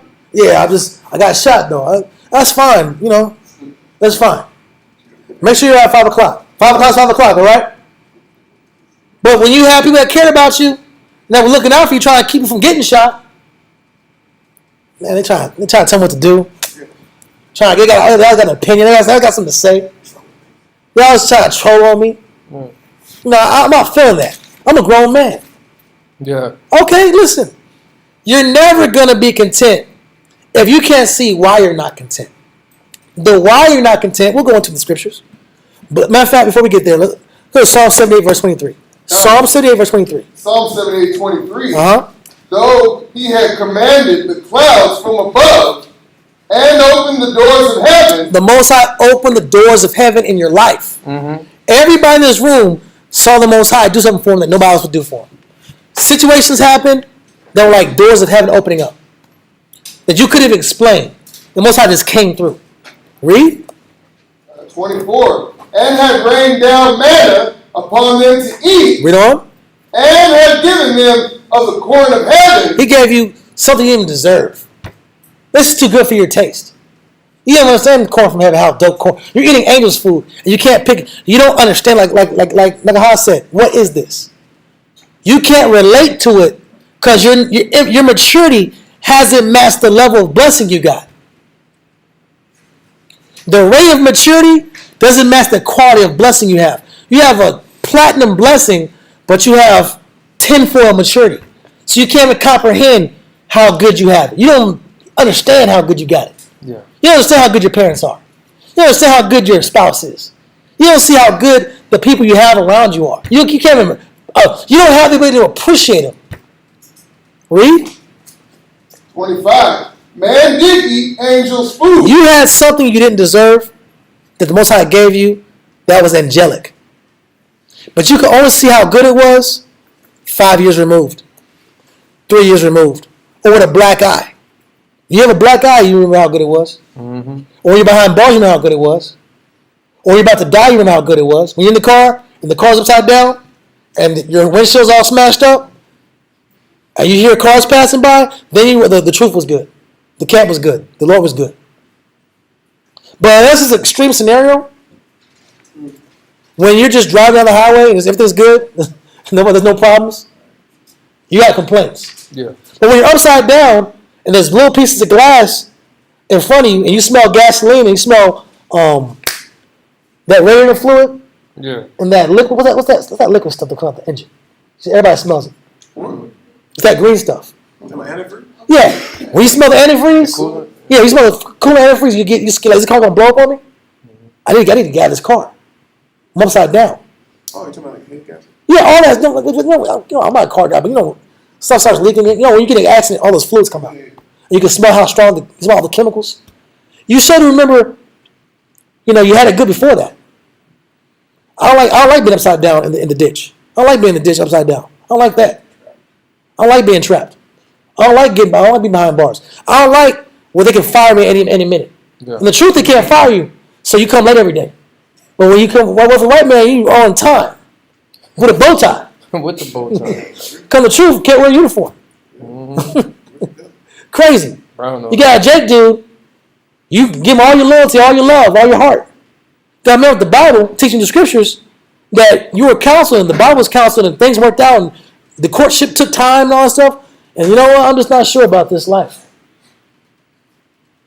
But let it be somebody that's selling drugs or somebody that's just carnal. They don't love God. They don't love God at all. And they don't do right by you because they don't love God. You give them your soul. We are naturally backwards. And this, all I'm saying is it's been like this for 20 years. I've seen that story 20 years straight. I've gotten the phone calls, my eyes red, my eyes black now. I got the phone calls, my head's getting pushed against the stairs. My head's getting forced against the stairs. I need some help. I got those phone calls. But when you're in the camp, nothing's good enough. When you're back in the world, where's God? God's not good enough because it doesn't fit your lust, your appetite, the picture in your head. You get the idea? Okay. You have safety, love, protection, amas, aunties, mothers, extra nieces, extra nephews, counsel on tap, wisdom on tap. You're 7 digits, 10 digits away from whatever tears got on your face, them tears are going away. Or you're just one class from getting understanding. You're one class away. Not good enough. Keep reading. God, he sent them meat to the full. 26. He caused an east wind to blow in the heaven. So here comes the east wind. Read. And by his power, he brought it in the south wind. He rained flesh also upon them as dust. So you're in your mind all day talking about I sure would like some meat. I sure would like some meat. I sure would like some meat. I sure would like some meat. This manna ain't good. I'm tired of these manna pancakes. I'm tired of these manna biscuits. I'm tired of these manna muffins. I'm tired of these manna bagels. I'm tired of these manna soup. I'm tired of this manna. I don't know how many other ways I can do it. I can't do it no more. I sure would like some meat. What's the most I do? Cool. I'm going to give you what you want. I'm going to give you the meat you've been asking for. I'm going to give you the object you've been complaining about. Read. Con 27. He rained flesh also upon them as dust, and feathered fowls like as the sand of the sea. And we should all be afraid. And the Lord finally gives you what you want. When you've been getting counseled, no, and the Spirit has been showing you, because not just counsel, if we're honest, the Spirit shows us too. Yeah. If you're really honest, the Spirit shows you. If you're really paying attention, the Spirit shows you, hey, I know I'm tripping. I know I'm in danger right now. I know I'm at this party, there's only 3 girls and 15 dudes. I don't need to be here. I'm on this block, and all these crackheads are around me. You got the time. But I gotta meet this female at all costs. Yeah. If I gotta get shot. She's bad. Shawty bad, cuz. Okay. You about to get shot to get that? Sure. Yeah, that's the answer. Listen, people do what they gotta do. But the Lord's trying to show you you're going past the line of scrimmage to get what you want. This is beyond the normal. Keep reading. 28, and he let it fall in the midst of their camp, round about their habitations. So they did eat and were well filled. They were well filled. You got what you wanted, man. You finally got what you wanted. Read. For he gave them their own desire. Read that point again. For he gave them their own desire. Read that point again. For he gave them their own desire. Everything was good in your life, but it didn't fix your desire. Now you finally get it your way. To excess. To abundance. To the extreme. Read. 30. They were not estranged from their lust. And you got to go in all the way. You got to bite to the marrow. You got to be extreme into what you wanted. You got to be excessive to the point you wanted. You have to let all the spirituality go and take off your fringes and just do you and dig in. Read. But while their meat was yet in their mouths, But while their meat, in the midst of enjoying the flavor and being satiated with your natural, with the idea that you had in your mind, with the lust in your mind, being physical in front of you where you can actually touch it, taste it, and indulge. In the midst of indulgence, read. the wrath of the Most High came upon them. The wrath, which is intense anger, of the Lord came upon them. Read. And slew the fattest of them. And slew who? The fattest of them. And slew who? The fattest of them. Slew the people that were in their excess. In the midst of the pursuit of excess. I sent the worms and I sent the stench, and that couldn't deter you. It didn't deter you from the picture you had in your head. It couldn't deprogram you from the picture you had in your mind. I gave you problem after problem. I gave you red light after red light after red light after red light. Couldn't stop. Nothing could stop you. You're a no-limit soldier. No limits. Now you got what you want to excess. And now, in the midst of you biting into the flesh you want, wherever your flesh is, some people's flesh is money. Some people's flesh is freedom. Some people's flesh is flattery and excessive praise. All those people that are flattering you and praising you, when you just wait and you'll see how they really feel about you in physical time. The physical world will show you how they feel. The flatterers and the people that extol you to excess, they extol you to excess. Guess what? They'll show you in due time how they really feel about you when they leave you hanging. I thought you loved me. I thought it was so great. You're great for a night. You're great for a situation. You're great for a time. But when they show you how they really feel about you, there's a difference. That goes for everybody. Is that clear? Everybody don't love you everybody don't love you because in the world when people say they love you, it's not always true. It's not. You better take it with a grain of salt. What is love according to the Bible? We look at love from a carnal perspective, but what is love according to the scriptures? We judge nothing according to the scriptures and get mad. I feel like people betrayed me, people treated me badly, people didn't love me, people didn't care about me, people took advantage of me.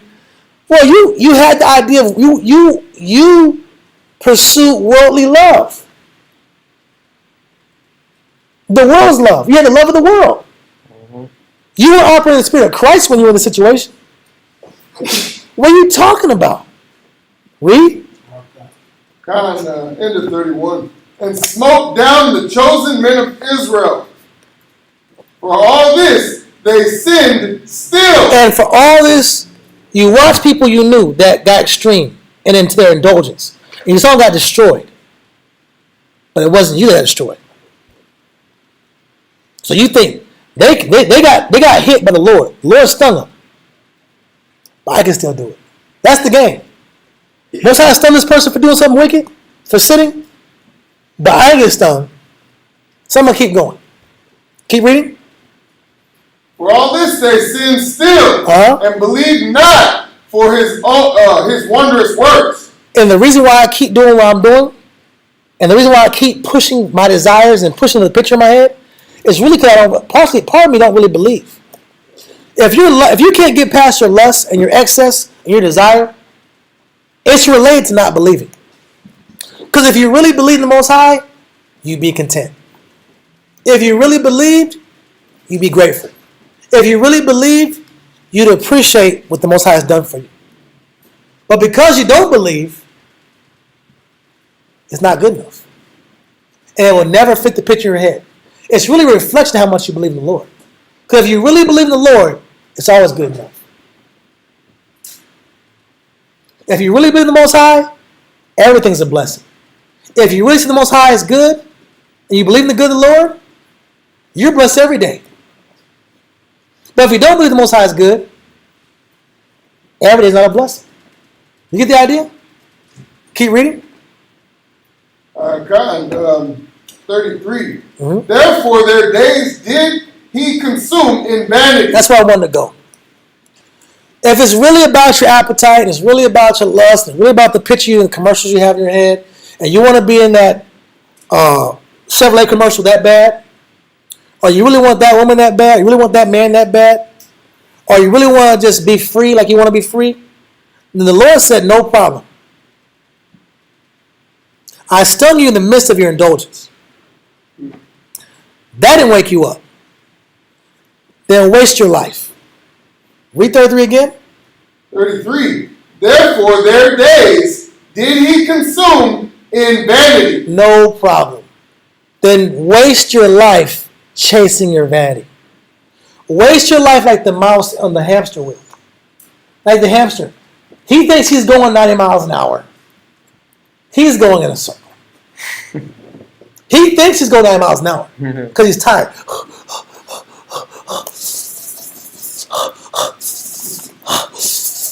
Get some water. Okay, back. You're going, hamster man. You're hard. You going hard, hamster man. You going in. And a year later, you look up and you're still around all these wood shavings. And you're around this little corn and you're in this little cage still.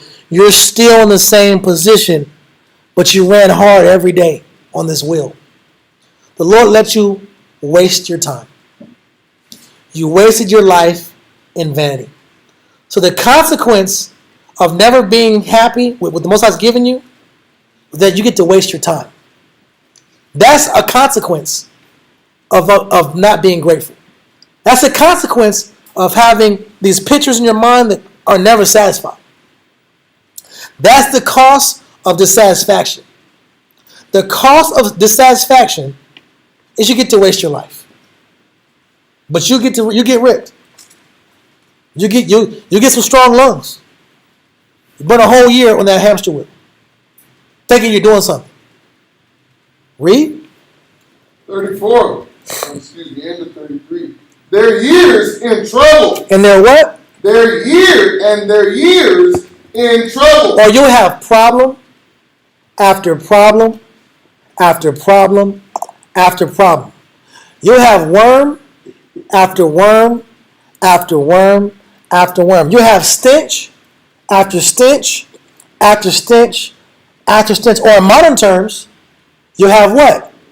Failure after failure after failure after failure. In the modern terms, it's failure. In the ancient terms, it's stench and worms. But whatever you're pursuing, you never really get it like you want it. You don't get it like you want it. You get it, you get a taste of it, you get a sniff of it, you get a feel of it, but the Most High always push you back on level 1. He always presses reset for you because you belong to Him. So you get to just keep wasting your time. Read. 34. When he slew them, then they sought him. But when the Most High starts to pull the real belt out, life or death scenarios, cars getting flipped, people looking for you with the pistol, disease, STIs, STDs, or you get straight up, the doctor's like, it's not looking good. You know, your body's not functioning like it's supposed to. These are your numbers. You have 120 over, I don't know the numbers, but your heart has a whole gang of plaque. There's a gang of plaque in your heart. Your heart is like bad pipes. You have like this little hole where the blood can flow through. But around that hole is a bunch of fat and plaque from your excess, from your gluttony, from your inability to regulate your appetite, from your inability to be pleased, from your inability to practice control, from your indiscipline. Read. 34, when he slew them, then they sought him. But once it's life or death, everybody loves Jesus, bro. Everybody, when the bomb is dropping, everybody, let's pray for peace. Let's pray. You did not talk about prayer until the bombs drop. Or they want to sit back here and talk about, it's time to read the Bible now. It's time to read the Bible. Now it's time to read the Bible. Oh, yeah. The bombs are dropping, now it's time to read the Bible. Oh, yeah. Or the government's tripping. I don't know if there's going to be food in the grocery store tomorrow. We must unite. It's time to look for the Lord. Yahweh by Hashem Yahushai. Oh, you go Yahweh by Hashem Yahushai because there's no groceries in the grocery store? But you had 10 years to Yahweh by Hashem Yahushai. You had 10 years to do that. Yeah. You had 10 years to build a relationship in your household. You had 10 years to build a real bond in your marriage. But now, things are bad, and y'all don't get time to see each other no more. Because now it's about survival. And now you sure do wish you didn't waste all that time. Or make it more realistic. The camp's super busy. Lots of work going on. He ain't coming home on time. You don't have time to argue no more. The time you got, when there was time, you wasted on arguments. The brother you had that you could have loved and learned and got strength from him, the brother had to take care of the business. The camp branched out. So the brother's in another city now. Camp branched out, brother's in the city. Whatever you need to get from him, you didn't pick it up. Now you can call him on the phone, but it ain't the same. The people around you that you could have been learning from ain't the same no more. Or the people that you were supposed to learn from might have felt the truth. They might have felt the truth. You had 5 years to learn the spiritual lesson from them. They had what you need for your spirit. And then they didn't fight their battle. They disappeared. Now they're back in the world. Problem is, they had the problem in your situation, but when they had the answer, you didn't listen, and now you're going to call them when they're Jake and ask for the questions. Hey, like, I know. Remember that talk we had about 5 years ago? He's just smoking a blunt. You're like, I don't remember. Like, no, it's cool, bro. Shalom, bro. What? He's not the same person anymore. Yeah. When the Jake spirit jumps back in that man, or that carnality, when the man fails in this battle, he's not the same person anymore. You should have got the lesson when you had the time. You should have loved the person the Most High gave you when you had the time. You should have appreciated the camp when you had the time. You should have built your body up when you had the time. You should have ate the healthy food when you had the time. You should have been studying and getting your spirit together like the 10 virgins when you had the time. But you didn't take the advantage of the time because you're too busy saying, I need some meat. I like the corn. I like the way things are being done here. But you didn't take the time to read the Bible and really learn the Lord. Keep reading. God, I'm sorry, 34. When he slew them, they sought him. Then they sought him, and they returned and inquired early after the Most High. You got questions for God when things are really bad. When things aren't bad, you have no questions for the Lord. Read. And they remembered that the Most High was their rock. Then you remember the Most High was just a building. Then you remember the Most High was there for you. You only remember the Most High was there for you, or the people the Most High gave you were there for you, when your life is extremely upside down. Yeah. Why do we wait for that scenario? Why do we wait for extreme circumstances to value God and to value the people He gave us and to love our lives and to love the Scriptures? We're too busy arguing about the texture and flavor of things and how we want it to be that you're not seeing and benefiting and valuing all the good He's done for you. Your lust and your desire for more is blocking your ability to value the good. That's my point. Yes, sir. Hosea 5:15. Pull it. Hosea chapter 5, verse 15. I will go and return to my place till they acknowledge their offense and seek my face. In their affliction, they will seek me early. Read that point again. In their affliction, they will seek me early. Break it down. We wait until things get to the worst case scenario. And the Most High, He will allow us to experience things, sometimes even traumatic events. He will allow our life to decline so He can get our attention. Because He knows that our people sometimes require that sign. We require a sign of affliction. And we passionately, we truly respond when we're going through hardship. That's when we're ready to give ourselves. But we need it. And so, It's a tool.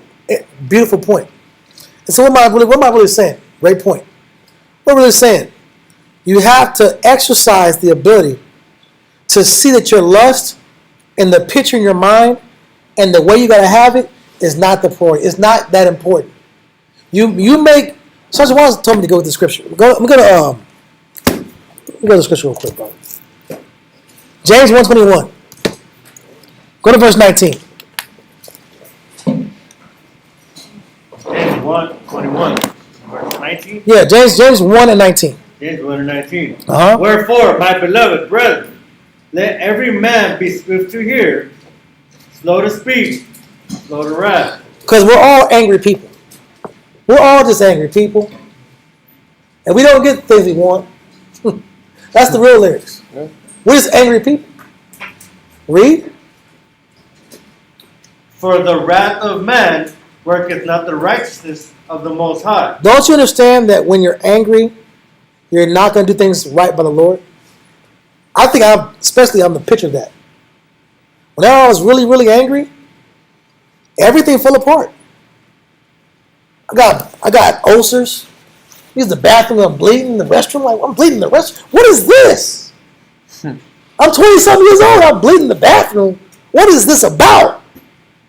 You're angry. Only when you get angry do you bleed like this. Only when you're pissed. I'm upset. I'm done with this. I'm tired of being last. I'm tired of being the last to be blessed. I'm tired of waiting. I'm tired of being on the bottom. I'm tired of being told what to do. I'm tired of being quote unquote. You might, if you're really out to speak, you think you're getting punked. Think people are playing practical jokes on you. If you're really crazy, they set me up. They clowning me, dog. They're here clowning me, man. I'm a man. If you're really tripping, you get angry, and the Most High is sting you harder because you're angry. Read. Con. You really can't afford to be angry. You're bleeding in your stomach. You can't afford to be angry. The angrier you get, the redder it gets. Yeah. And one day it's pink, then it's red, and you look up, the whole toilet paper's red. What the hell is going on? Am I dying? Am I dying? Take a picture of that. Look at this. I don't want to see that eye. Stop being angry. Stop being emotional. Learn some damn patience. Be grateful for what the Most High's given you. Find some peace. Stop being so destructive with your appetite. Because the more it's not your way, the angrier you get, the more your body suffers. Maybe your car breaking down wasn't enough. Maybe you don't give a damn if you have a car or not.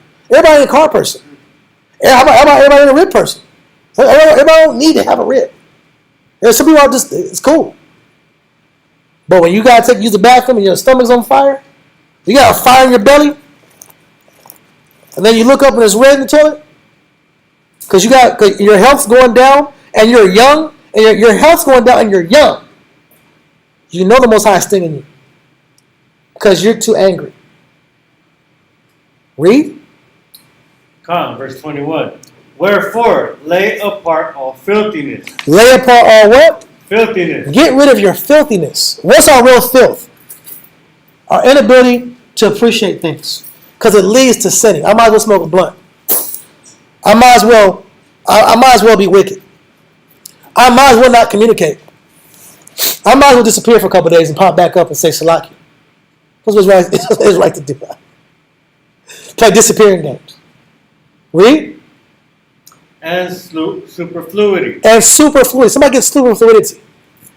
Con. This is an important point. Con. Superfluity. It says superabundance. He said, lay aside superabundance. That means extreme desire, extreme want, extreme desire for excess, extreme desire for more, or the idea that it can always be a little bit better, and then a little bit better, and a little bit better. I'm not asking for much. I just want a little bit more. I'm not asking for much. I just want a little bit more. I'm not asking for much. I just want a little bit more. Give me a little bit better. That's still superfluidity. It's just hidden behind courteousness and a nice voice, a real moist voice where you pronounce the whole word. You said the whole thing. You pronounced the entire word, and you said it with the inside voice. Yeah. So that makes it not wicked because you said it nicely. I just would like a little bit more. And it's good, but it could be a little bit like this. And you said it with a smile on your face, so you were pleasant. So because you were pleasant, it wasn't a sin. Read. It says something that is beyond what is wanted. Something that's beyond what's wanted. The Most High gave you what you needed. It's what He wanted for you. And you want more than what the Lord wants for you. It just can't be a PT Cruiser. It sure could be a Cadillac. Damn, can I get a Cadillac in here? Can a black man drive a Cadillac?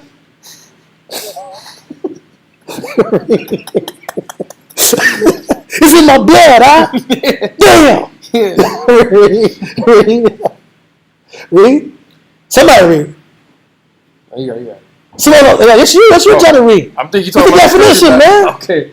It says something that is beyond what is wanted, something rendered unnecessary. Unnecessary. Is this really necessary, my brother? What you're complaining about, is it even necessary? What you want, is it even necessary? Your dream scenario or your it would be nice scenario is a better way to say it.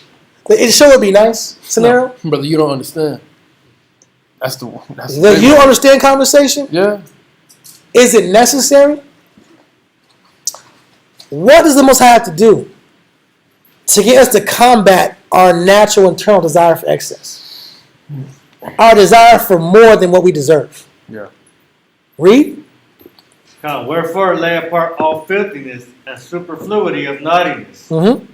And Got this again? It says Get number two. It says something that is beyond what is wanted, something rendered unnecessary by its abundance. Then it says among. That's cool. Okay, kind. So it's just you want unnecessary freedom, unnecessary time. You want an extreme amount of this and extreme amount of that. You want things that are so abundant in nature that you now have no longer time to think about God. That's the real problem. I got so much I can't think about God. I have so much other matters and affairs going on. I can only give the Most High 10% of my mind because I have so many things going on in my life. Well, the Most High makes your life very simple and very plain, where He can get the 90% and then you can get the 10%. That's not good enough. I want a little more. I want about 20%, and I'll give God 80%. Then you look up, God is getting 40%, and you're getting 60%. Your pursuits and endeavors and your little side quests that we have to play, because we're all in this little video game. We're looking for side quests. We're looking for little points. We're scoring points. We want new skins. We want new little keys and little hookups, and we're trying to level up in life. We want to go up in stature because we're insecure people. Yeah, no, that's what that scripture was saying. So he wants us to seek His face. That's the whole point of Him turning away.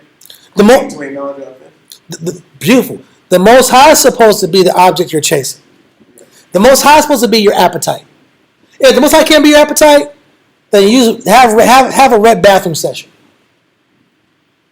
If the Most High is not your appetite, then be in the car upside down with the windshield and the glass broken, hearing steam come out your car, and hearing your blinker go. You hear cars passing by, and you feel afraid. If the Most High is not your pursuit, and the Most High is not worthy of your pursuit and your full attention, then let the people that you're around use you and abuse you. Because the camp wasn't good enough. Alma's not good enough. The uncles aren't good enough. The class is not good enough. The word's not good enough. The wisdom's not good enough. Then let the people that you congregate with in the flesh lead you to vanity and waste your life. like the scripture said. That's what happens in people's life. They waste their life. And they come back to truth 10 years later. Is this brother still here? I remember back in the day. Yeah. I'm ready to come to class. I'm like, damn, Mike. We're flying cars now, huh? This brother's in the 80s out, in the spirit out. He got a Gumby haircut out. He got a 90s Gumby haircut out. He's doing the Bobby Brown dance out. Everybody's on something new. Everybody's on a different level now. New flavor. The whole camp's on a different level. Brother's coming back with platform shoes on. With a 70s afro. Like the actual 70s style. Like everybody's going natural now. It's a whole different thing going right now. Like you're just out of sync. Because you've been gone for so long. Or you're in the body. And you're out of sync when you're around everybody, but you're awkward. Yeah. You're awkward around people. Because when you're in the body, your mind has so many secret thoughts. And you can't really talk to people sincerely because if you say what you really feel, you're going to be in counsel or you're going to look bad. So you give everybody the company answer. And once you start finding out, we start giving everybody the fake company answer, you start looking really weird. Because that's not realistic. That's like shaking somebody's hand, how you doing today? I'm doing well. By the way, brought to you by Carl's Jr. You become a commercial, bro. Because you're acting now. Now you become a master actor.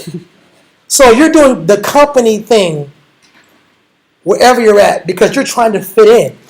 And you're trying to give everybody the picture that you think they want to see, which makes you look fake. Yeah. You can't be your real self. You can't let your hair down. If you let your hair down, you cuss everybody out. If you get comfortable, you can start cussing people out. That's how you really feel. And start looking bad for real, for real. So what's the point? Read again. Scripture again. Read James again, 19. So I can be more clear. 19. Wherefore, my beloved brethren, let every man be swift to hear, slow to speak, slow to wrath. Listen first. The last thing we do is listen. This ain't to attack nobody. The last thing we do is listen. The first thing we do is talk ish. I have something to say. The first thing we have to do is debate. We're quick to debate. Even myself at times. I'm quick to debate. Why can't I just hear the person out?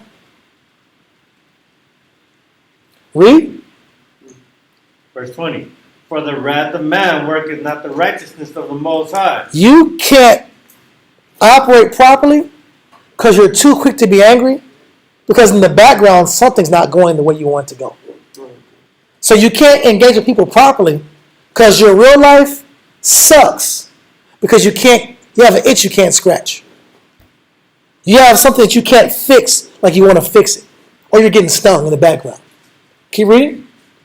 21. Wherefore lay apart all filthiness. All filthiness. Read. And superfluity of Your language. filthiness is your opinion. Because it's not the Lord. The Bible says every word of the Lord is clean. Yeah. So if every word of the Lord is clean, then what's our opinion? Filthy. Why? Because the Bible says all men are what?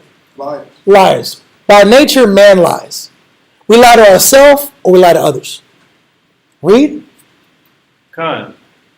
And receive with meekness. What? And receive with meekness. Receive with meekness. Practice meekness. Right. Not taking everything so personal. Not being wound up and your body's all super tight. Like Jax. Or like Colossus. For those that know Marvel comic, whatever characters are. Read. And receive with meekness the engrafted word. Receive the scripture, man. Receive the actual biblical advice that's good for your soul. And let go of your ego. Your ego has you unhappy. Your ego has an itch you can't scratch. You're at war with your ego. You want an Impala. You need a PT Cruiser. The Impala is the ego. The counsel you got is the counsel you were told to do is the spirit. The spirit Most High gave you, that's the spirit Most High gave you. But what you think you deserve, that's the ego. Your ego says you deserve that. Ego says you deserve that time, that freedom, that particular body right there. You want that body. You don't want this body, you want that body. Your ego wants you to have that body. But the Spirit wants you to have this body. The Spirit wants you to have this amount of money. Your ego wants you to have this amount of money. Yes, ma'am. So just so I kind of understand what you're saying, the best way to kind of break out of being trapped in that desire and that lust and in those emotions is just to keep focusing on the Most High and make it and what He wants, what He give you like enough and priority.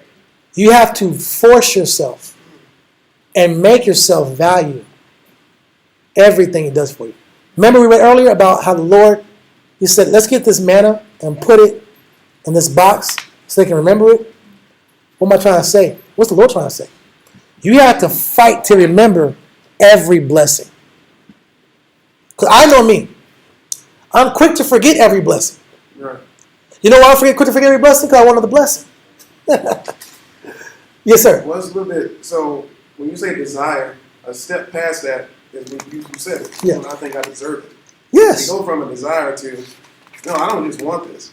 I'm supposed to have this. I deserve I this. deserve this. And that And thinking, that's not meekness. and it's not meekness. Meekness is, I have what I have, and this is what I'm supposed to have. I deserve what I have. And I fight myself to remember all the good the Lord has done. That's meekness. So for me, when I finally got back in the Spirit, it took me a long time to figure this out. The lesson that Most High showed me was every day you have to look for the blessing. You can't just wake up and just eat a sandwich and eat some tacos and be like, this is some bomb ass chile machete. I'm saying it wrong. It's a new spot down the street. They're going hard out there. They're going hard over there. But they're going hard, bro. But you can't just be in your routine and just eating your tacos and driving your car home and let me go get a sandwich. Let me go get some Sprite. Let me get Gatorade real quick. You can't be in your routine. You have to actively be looking for blessings. You have to actively be looking for the good. You have to make it a part of your background conversation. You have to look for good in every situation. You have to force your mind to see good. Or you're going to be arguing with everybody. If you don't make an agenda to see good, you'll find yourself being socially disruptive in your relationships. Because it's hard to hide disappointment. And you'll project your disappointment on other people. And then they will be the reason why you're unhappy. You're making me unhappy. It's not that person. It's the fact that you didn't count the 50. You discounted the 50 blessings you got that day. You didn't give your mind to it. So in your mind, you're in poverty. But in reality, you were blessed 50 times. You didn't get hit in the car. You didn't get hit by a car. A person gave you a compliment. Person kissed you before you left the house. Class was good the night before. Most High answered one of your prayers. Got some fresh clothes on. You looking good today. Looking fresh. Smelling fresh. Your car's actually working. It's not breaking down the highway. You drive every day by people that their car broke down. And it's not you.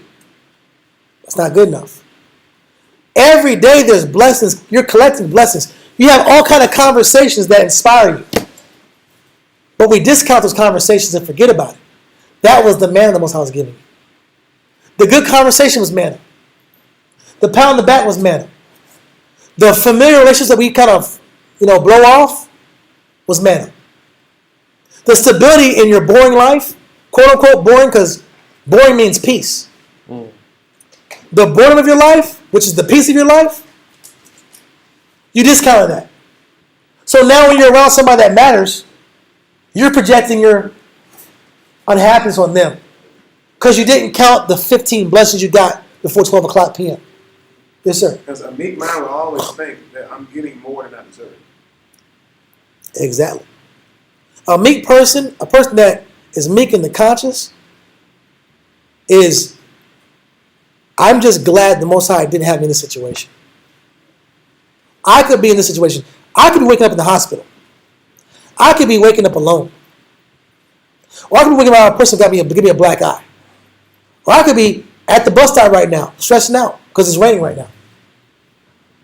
Or I could be late as hell, if you care about your job. There's a million reasons to be positive. But when you don't train your mind actively to look for them, you're going to project unhappiness and your sensitivity and your anger and your wrath on other people, because in your mind you're in poverty. when actually you got gold everywhere. There's gold and pearls and jewels all around you, but you can't see them because you're blind mentally. You're mentally blind because you discounted all the manna around you. And also one thing too. Yeah. And we also discounted all of the counsels. We also discounted all the advice, right? Mm-hmm. And then it's crazy, bro, because we have all the time to, the Most High was trying to show us to be appreciative, even with the things that we have, bro. And this is like, bro, Israel as a whole, as a nation, bro, we don't see it that way. We're sick because our natural appetite, our natural lust keeps us sick. It's actually our lust that's making us sick. Yeah. We're sick because we can't escape our lust.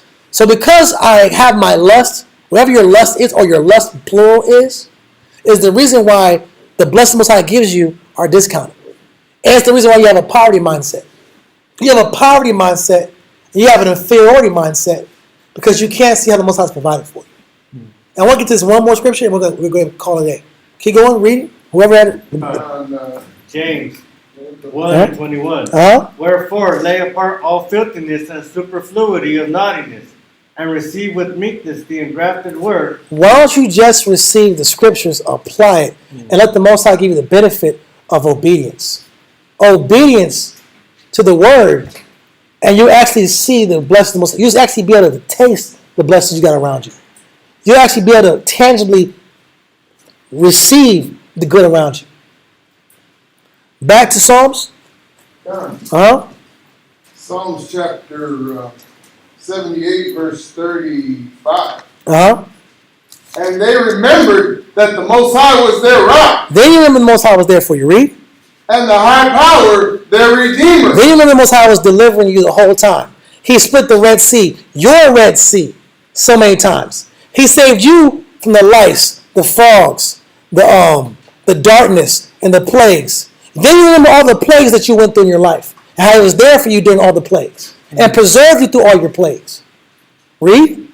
Nevertheless, they did flatter Him with their mouth, and they lied unto Him with their tongues. We'll break it down in time. I'm trying to get my point. Read. For their heart was not right with Him, neither were they steadfast in His covenant. We weren't consistent. Steadfast means consistent. I just never learned to be consistent because I never learned to push my lust and make my lust the last priority. I never got to separate from my lust. When your lust jumps into the equation, of course you're going to be inconsistent. You're inconsistent because of your lust. Keep reading. 38. But He, being full of compassion, forgave their iniquity. Despite your inability to appreciate me, despite your inability to see the blessings I gave you, despite your ability to value how many times I've saved you and delivered you, despite all the times I split the Red Sea for you and saved you from complete destruction, I'm still going to have compassion upon you. Read. And destroyed them not. I'm not going to sting you to oblivion. Read. Yet many a time turned He His anger away. The Most High had plenty of opportunities to sting you, and He didn't. Even though you say you're always getting stung. Mm-hmm. He had more time stinging than that. He has had more mercy on you because, He didn't want to sting you to oblivion. He could have did it, though. You could be locked up right now. You could be dead right now. You could have an incurable disease right now. Read. And did not stir up all His wrath, for He remembered that they were but flesh, a wind that passeth away, and cometh not again. Now, if you were in Shashawan's class, he broke it down perfectly. I'm not going to focus on that. Read on. How often did they provoke Him in the wilderness, and grieve Him in the desert? Yeah, they turned back and tempted the Most High, and limited the Holy One of Israel. The key point I want to focus on is they limited the Holy One of Israel. Our lack of appreciation and the intensity of our natural lust limits how much the Most High can really do for us. It limits how many blessings you can get. Many miracles were not done in what city? Nazareth, right? They couldn't do miracles in Nazareth. Christ couldn't do miracles in his hometown. Very few miracles got done in his hometown. Because people, that's just Christ. That's just the carpenter's son. They kept discounting Christ. So he really couldn't do miracles for him. We were in the desert and we limited the Holy One's miracles for us. Because we kept discounting the Most High. Maybe you're a dry tree and maybe you're not blessed and maybe you're behind because you're discounting the Lord and what he can do for you and what he's done for you. Maybe because you're not counting the Most High's blessings, he's not giving you more blessings. Because you don't count the ones he already gave you. And you're still angry. You're limiting the Holy One. You're limiting his hands to bless you. Because why bless an ungrateful soul that's only about their indulgence? Read. 42. They remembered not his hand. Because we don't remember the Most High's works for us. We forget the Most High. We forget the good times. We only see the good times 5 years later. We only see the good times 2 years later. We only see the good times when there's no food on the shelves. We only see the good times flipped upside down in the car. We only see the good times when we're getting beat up in life. Read. They remembered not his hand, nor the day when he delivered them from the enemy. We don't remember the Most High has saved us from our adversaries. Everybody has adversaries in their life. Situational adversaries or people are adversaries. We don't remember that.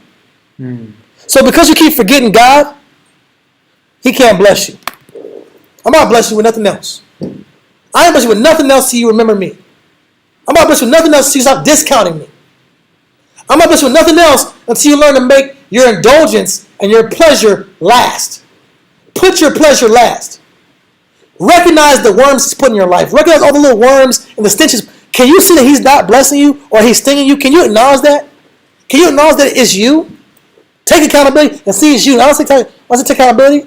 What I'm saying is see that you are the author of your own tragedy. Yeah. You're writing your unhappiness. You're actually the writer of your life story. And you're writing a story that's the reason why you're unhappy. You're pushing away your spouse. You're pushing away your kids. You're pushing away your health. You're pushing away people that love you. You're pushing away the benefits. You're pushing away the good opportunities you have. You're pushing away your glory. You're pushing away your testimonies. Because you don't believe, because you don't get what you want. You base your belief off getting what you want. And that madness has you in a stagnant world, wasting your life. Is that it? 43. Uh-huh. How he had wrought his son. No, that's cool. Okay. Go to one scripture, and we're done. Proverbs 23, verse 2. You know what that is? 43. This is cool. Okay. Proverbs 23, verse 2. I can't have it here all night. Proverbs 23, verse 2. What did you say, sir? Proverbs 23, verse 2. Proverbs 23 and 2. Uh-huh. And put a knife to my throat. Put a knife to your throat.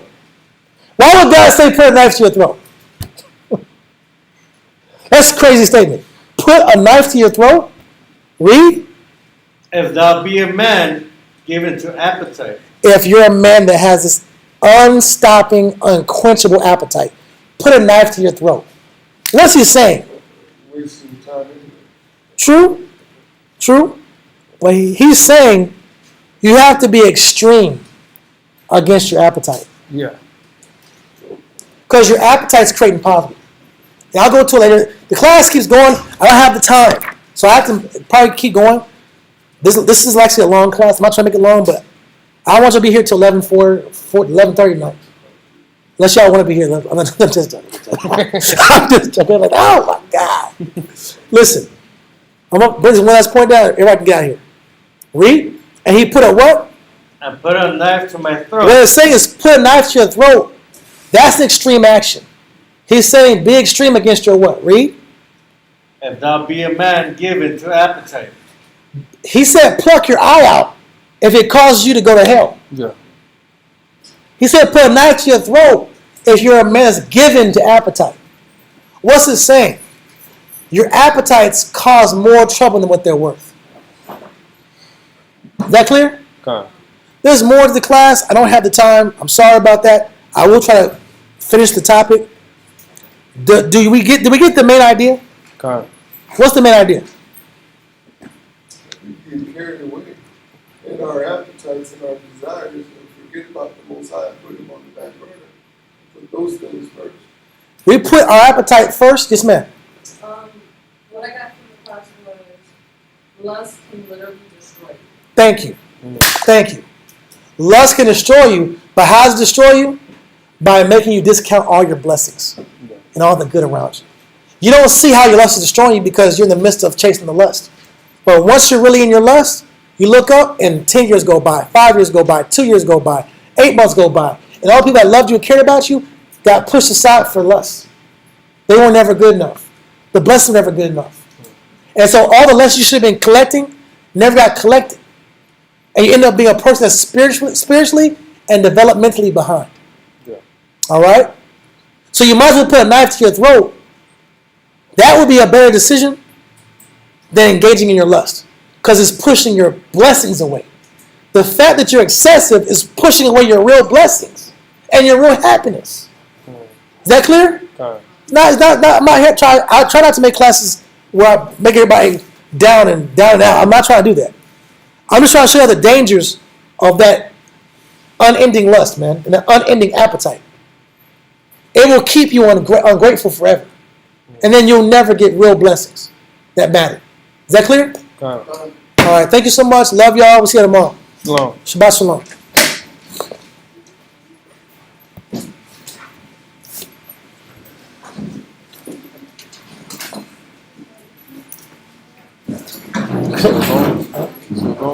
Maybe. Oh, yeah, here we go.